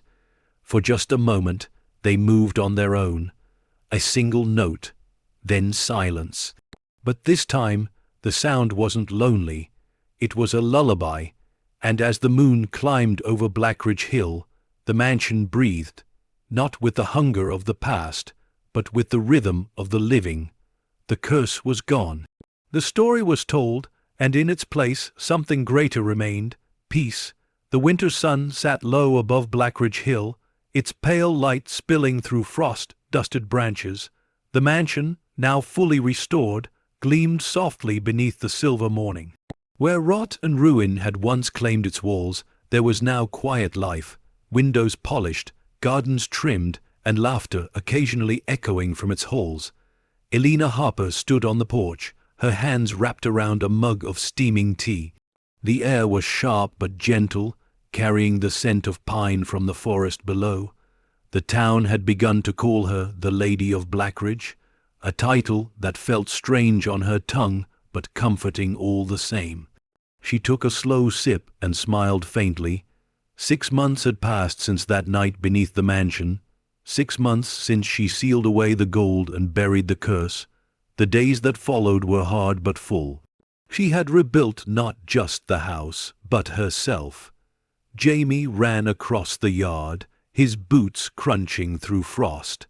"Mom, look what came in the mail." He held a thick envelope in both hands. His cheeks flushed red from the cold. Elena smiled. "Slow down, sweetheart, you'll slip." He didn't listen. He never did when excitement found him. He reached her, panting, and thrust the envelope into her hands. "It's from the bank," he said. Her smile faded. "The bank," Jamie nodded. "It says it's important." Inside, the parlor glowed with the warmth of a small fire. Elena sat at the table, the envelope trembling slightly between her fingers. For a long time, she just stared at it. Banks meant debts. Debts meant the past. The kind of weight she thought she had finally escaped. She opened it carefully. Inside was a single letter, typed neatly on cream paper. "Dear Mrs. Harper, we are pleased to inform you that your outstanding property loan balance for the Blackridge estate has been paid in full. The payment was made anonymously through our private donor division. In accordance with this transaction, ownership of the estate is now clear of all financial encumbrances. You are the sole, undisputed proprietor. Sincerely, Wells and Turner Financial Services." Elena blinked, reading it twice. Then a third time, "The debt. Gone, paid off completely." Her hands trembled as she whispered, "This isn't possible." Jamie looked up from where he was sprawled on the rug, sketching the mansion again. "Does that mean we're rich?" She let out a shaky laugh. "No, sweetheart, it means someone gave us a miracle." The next morning, she drove into town, the letter folded neatly in her coat pocket. The snow had begun to fall in delicate spirals, softening the world into white silence. The main street glowed with holiday lights, their reflections shimmering in the shop windows. Elena parked outside the bank and stepped inside, greeted by warmth and the faint scent of pine garland. A clerk looked up from the counter, smiling. "Mrs. Harper, I've been expecting you." Elena froze. "You know who I am," the woman nodded, "of course. You own the old Blackridge estate, don't you? Quite the story around that place. But I assume you're here about the donation." Elena nodded slowly. "Yes, I need to know who sent it." The clerk smiled, polite but firm. "The donor requested anonymity, no contact information, no note, just a signature." She slid a document across the counter. At the bottom of the page, in faint, flowing handwriting, was a single initial. M. Elena's breath caught. "M." The clerk nodded. "That's all it said. Just M. Strange, isn't it? Whoever they were, they paid every cent down to the last interest fee." Elena traced the letter with her fingertip, her chest tightening. "Strange," she murmured, "but maybe not impossible." Back at the mansion, the snow had begun to fall harder. It dusted the steps, the porch railings, and the statue at the edge of the garden, the one she had uncovered months ago beneath a layer of vines. The inscription on its base had weathered away, but the carved figure of a woman still stood proud and sorrowful, holding a single rose against her heart. Elena stopped in front of it, brushing the snow from the stone petals. "Thank you," she whispered. The wind stirred in response, light and gentle. The rose-shaped carving caught a stray glint of sunlight, glowing faintly before fading again. She smiled, her breath visible in the cold air. "You always kept your promises, didn't you?" That evening, as the snow thickened, she sat in the parlor with the fire burning low. Jamie had fallen asleep on the couch, a blanket tucked under his chin. The room was quiet except for the crackle of the logs and the faint sound of wind sweeping against the shutters. She held the letter again, tracing the initial M, Margaret Blackridge, the woman whose sorrow had built the curse, the woman whose forgiveness had undone it. Elena looked toward the empty chair near the fireplace, the one that always seemed to hold a faint shimmer of light when the fire burned low. She didn't expect to see her any more, but somehow she still felt her presence. "Why me?" she whispered. "Why save me?" A gust of air swept through the room, stirring the curtains and the pages of the old journal on the mantel. It flipped open to a passage near the end, one she'd never read before. "I asked for forgiveness, but heaven never answered, so I sent my prayer to the earth instead, to a woman yet to come. She will find my house, my grief, my gold. She will choose what I could not." Elena's throat tightened. Her tears came silently this time, grateful, gentle, real. She closed the journal, pressing her palm against its cover. "I found it," she whispered, "and I chose right." The fire flickered in response. For a moment she thought she saw her, Margaret, sitting by the flames, her hands folded in her lap, her face soft and luminous. Then the light shifted, and she was gone. The next morning, a pale sunrise broke through the clouds. The air sparkled with frost, each branch dressed in ice that glowed like crystal. Elena stood on the porch with Jamie, watching the valley below. "Mom," he said, tugging at her coat sleeve, "do you think the lady's happy now?" She smiled, her eyes glistening. "I think she's free." He nodded, satisfied with that answer. They stood in silence, watching the snow fall over the hills, the mansion behind them standing tall and golden in the light. And though the ghost of Margaret Blackridge no longer walked the halls, her kindness lingered. In the warmth of the walls, the laughter of a child, and the quiet peace of a house that had finally been forgiven. Snow fell softly over Blackridge Hill, blanketing the earth in quiet white. The world had gone still, the kind of stillness that only winter brings, the hush between heartbeats, the silence that feels sacred. Elena Harper stood by the tall window of the parlor, watching flakes swirl through the cold morning light. The fire crackled behind her, its glow painting the walls in amber warmth. The letter from the bank lay open on the table beside her, its single initial M burned into her thoughts like an unanswered prayer. She touched the paper once more, tracing that delicate letter with her fingertip. "M," she whispered, "Margaret." Saying the name out loud no longer filled the air with sorrow. It filled it with gratitude. Behind her, the floor creaked softly. Not the kind of sound that sent her heart racing, not the kind that once made her reach for the flashlight or whisper a trembling plea into the dark. This was different, familiar, like the house breathing in time with her again. By afternoon, the snow had thickened, wrapping the mansion in white silence. Jamie built a crooked snowman near the garden wall, while Elena decorated the foyer with pine garland and flickering candles. She had promised herself that this Christmas would be different. No fear, no shadows, only light. When she lit the final candle, its flame flickered strangely, as if caught in a breeze that wasn't there. The air warmed for a moment, the scent of lavender rising faintly through the hall. Elena smiled. "Merry Christmas, Margaret." The candle steadied, its flame burned tall and unwavering. That evening, just as the last light disappeared behind the hills, there came a knock at the door.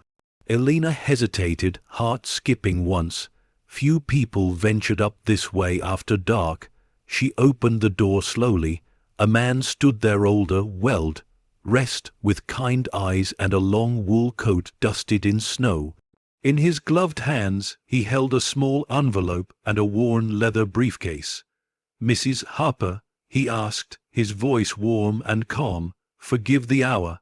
My name is Thomas Renly. I'm an attorney with Wells and Turner." Elena's eyes widened. "The bank?"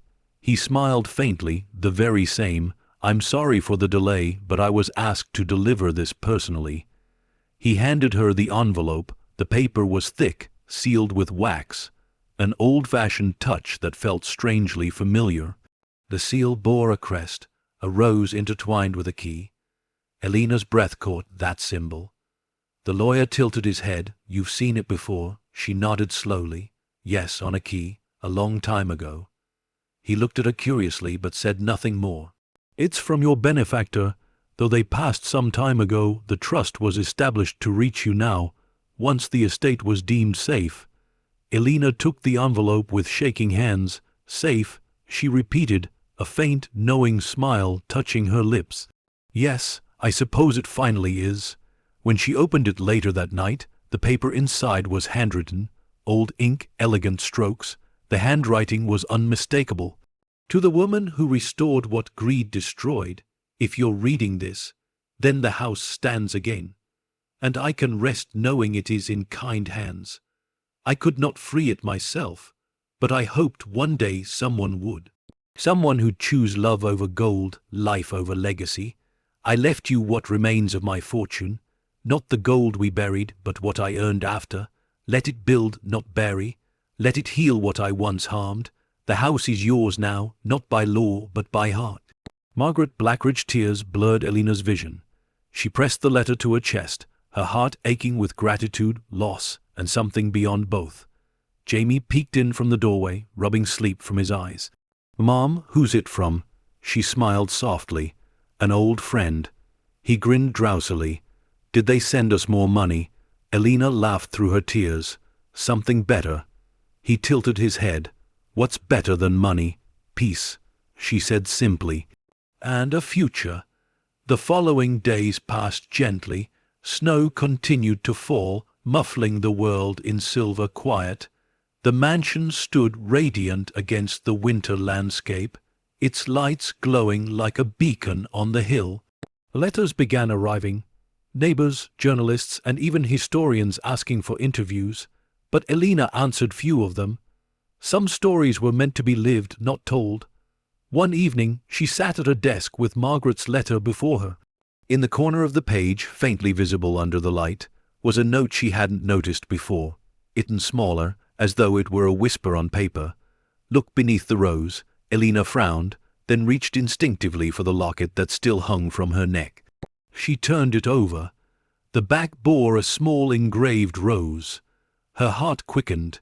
She pressed her fingernail along the edge, and the backplate slid free with a soft click. Inside was a folded piece of parchment, yellowed but perfectly preserved.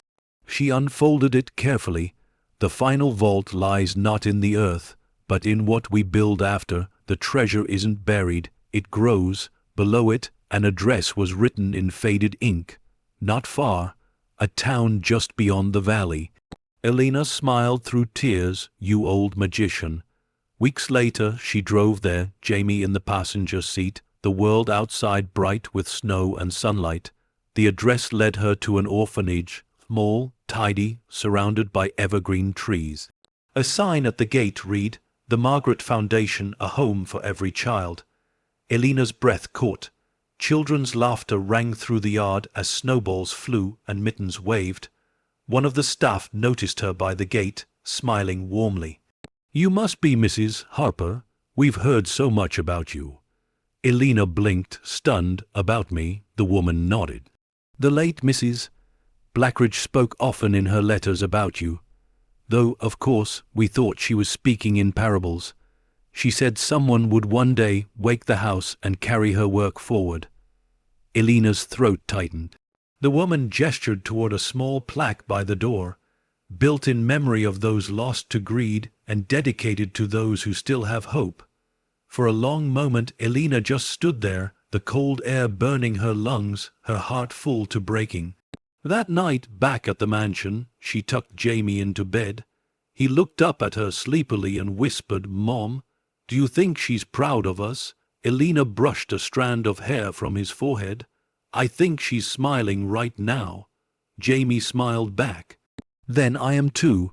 She turned off the lamp, her eyes lingering on the window. Outside, the snow glowed faintly beneath the moonlight, and for just a heartbeat she saw her, Margaret, standing in the garden among the roses, her figure made of light and wind. The ghost smiled softly, her hands folded, her eyes full of peace. Then she was gone, leaving only the shimmer of moonlight where she had stood. Elena whispered into the dark, "Thank you." The house sighed in reply, its timbers creaking like a deep, content breath.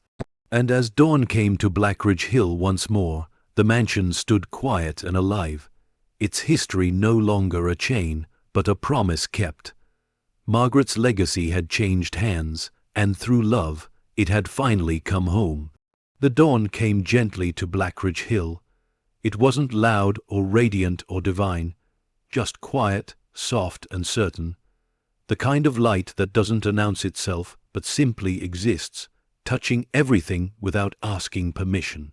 The snow had melted into mist, curling over the grass like breath over glass.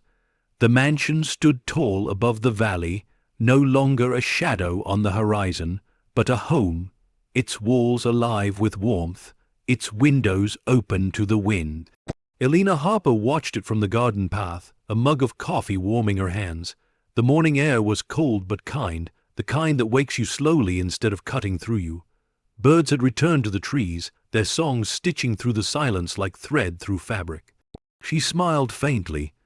"You finally sound alive again." She whispered to the house. The windows shimmered faintly with light, as though in answer. Inside, the walls carried no whispers now, only echoes of laughter and the gentle rhythm of living. Jamie ran down the hallway, his footsteps light, a small backpack slung over his shoulder. He was older now, taller, his hair longer. His eyes, those bright, curious eyes, were the same, only softer. "Mom," he called. "They're waiting for us." Elena turned from the kitchen, smiling. "Tell them we're coming." He grinned and darted toward the door, nearly tripping over the rug. "You always say that. And I always mean it." She laughed. She watched him vanish into the morning light before turning back to the table, where an old envelope rested beside her cup. The letter, Margaret's letter, had yellowed with age, but she kept it near. It wasn't just paper anymore, it was memory. She traced the single line at the bottom, the one she'd read 100 times. "Gold is not what we hide, but what we give." Hours later, she and Jamie stood in the town square below the hill. The Margaret Foundation Orphanage had grown into something beautiful, a blend of stone and glass, its halls filled with voices and color. The laughter of children spilled out into the crisp morning, mingling with the bells from the chapel across the street. A new wing was being opened today, a library dedicated to stories of redemption, courage, and home. Elena had helped design it herself, using the funds from Margaret's estate to build something lasting, something pure. The mayor spoke kindly on the steps, his voice carrying over the small crowd gathered for the unveiling.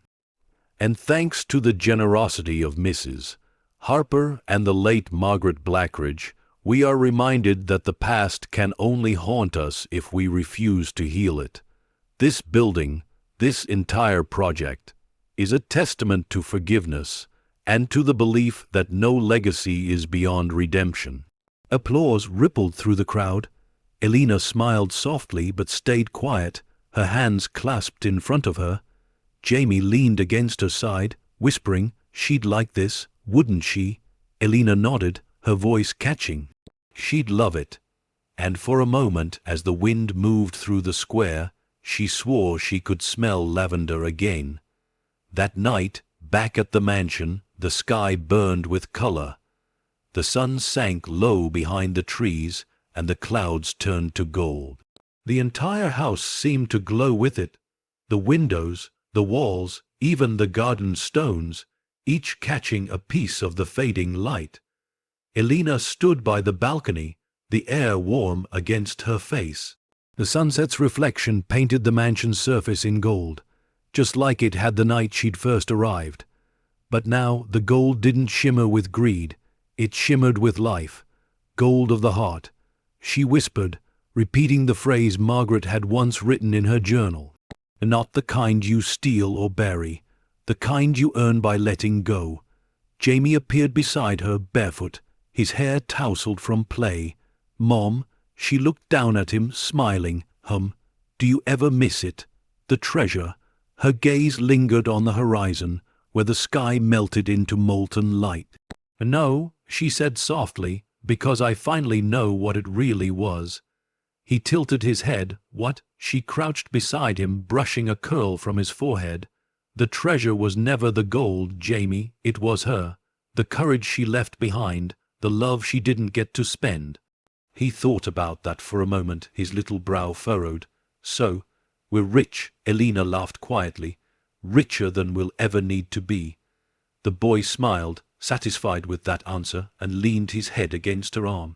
Together, they watched the sun dip beneath the hill, its final glow shimmering against the mansion's glass windows, like a heartbeat made of light. When the night came, the air was calm. The stars appeared one by one, reflected faintly in the darkened windows. The piano in the parlor stood silent, yet as the wind brushed past the open door, a single key pressed softly, as if testing the silence, one note, then another, a gentle melody, familiar, distant, kind. Elena paused at the stairway, listening. The tune was soft, slow, the same lullaby that had once haunted her dreams, but now it didn't feel haunted at all. It felt like goodbye. She smiled through the tears welling in her eyes. Rest now, Margaret, she whispered. You've kept your promise. The melody faded into stillness. Later, as she walked through the halls, she passed by the place where the blue door had once stood. Now it was only wall, smooth, pale, unremarkable. Yet in the quiet glow of the hallway lamp, she thought she saw a faint outline, like the ghost of a memory that didn't want to leave completely. She reached out, her hand brushing the wall. It was warm beneath her fingertips. Thank you, she said softly. The warmth pulsed once, gently, like a final breath, and then it was still. She turned off the lights, one by one, until only the moonlight remained. The mansion glowed faintly beneath it, its silhouette sharp and proud against the silver sky. Jamie's laughter echoed faintly from upstairs. Elena smiled, whispering to herself, "It's not a haunted house anymore. It's a living one." The night air drifted through the cracked window, carrying the scent of roses from the garden below. She closed her eyes, breathing it in, feeling the rhythm of the wind align with her heartbeat. The mansion exhaled with her. For the first time, they were breathing in harmony. And as the moon climbed higher over Blackridge Hill, the story of the gold, the ghosts, and the grief that bound them came to rest. Not in the earth, but in the hearts of those who learned that true fortune isn't buried beneath floors or behind doors.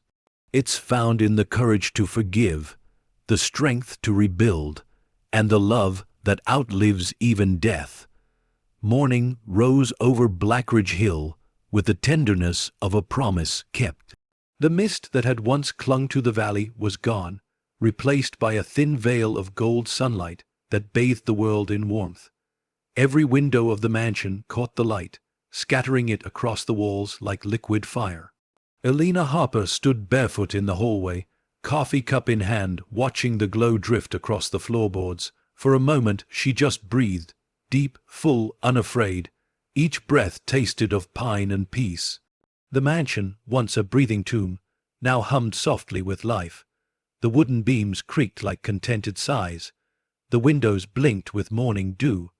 And if one listened closely enough, the walls seemed to whisper, not warnings anymore, but gratitude.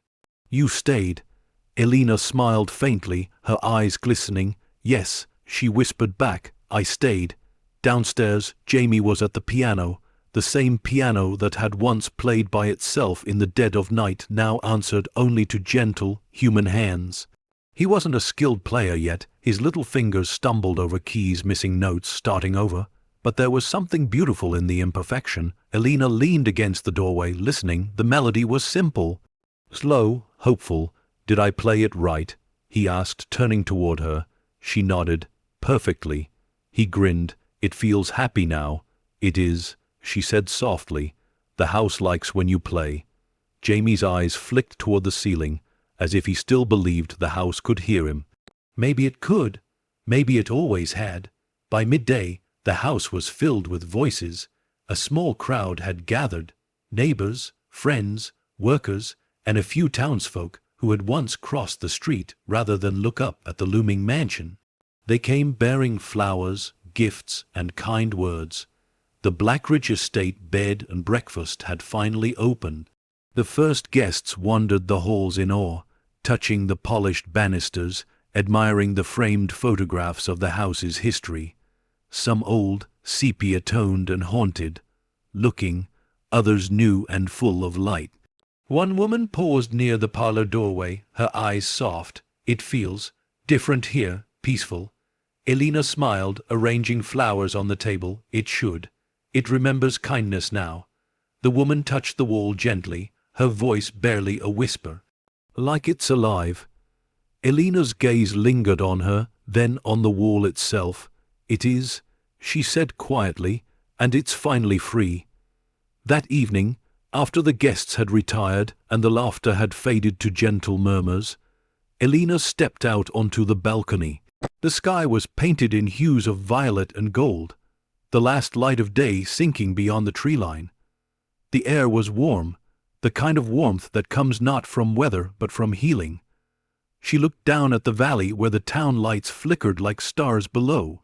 The same valley that had once looked up at this hill and whispered curses now looked upon it with quiet admiration. The mansion had gone from a warning to a beacon, and somehow she had too. A soft wind rose, rustling the curtains behind her. The scent of lavender drifted through the air again, faint but undeniable. Elena closed her eyes. I know, she whispered, you're still here. When she opened them, the moon had climbed high. Its light poured across the garden, illuminating the rose bushes planted along the path. Their petals shimmered faintly, each tipped with dew that glowed like tiny stars. She walked down the steps barefoot, her nightdress brushing against the grass. The earth was cool beneath her feet, soft and damp. At the edge of the garden stood the statue, the woman carved in stone, clutching a rose to her chest. The same one she had once uncovered beneath vines and ruin. For the first time, Elena noticed something new. A fine crack along the statue's wrist, and within it, a glint of gold. Not bright, but subtle, like sunlight caught in a heartbeat. She smiled. You never really left, did you? The wind stirred the roses, their fragrance wrapping around her like a memory. Not all love fades. The air seemed to whisper. Later, she returned inside and found Jamie asleep on the couch, a book open across his chest. She lifted it gently. It was a storybook about treasure hunters and hidden kingdoms. She smiled, always the dreamer. She placed a blanket over him, brushing a kiss across his forehead. Sleep, my brave boy. As she turned to leave, her gaze caught on the firelight flickering across the parlor mirror. For a brief heartbeat, she thought she saw two reflections instead of one, her own, and a second faint outline beside her. Margaret's. The ghost wasn't young anymore, nor bound by sorrow. Her eyes were kind, her smile radiant. Elena didn't flinch. She simply met her gaze, whispering, "We did it." Margaret nodded once, her voice soft as wind through curtains. "You found the gold that matters." Then she was gone.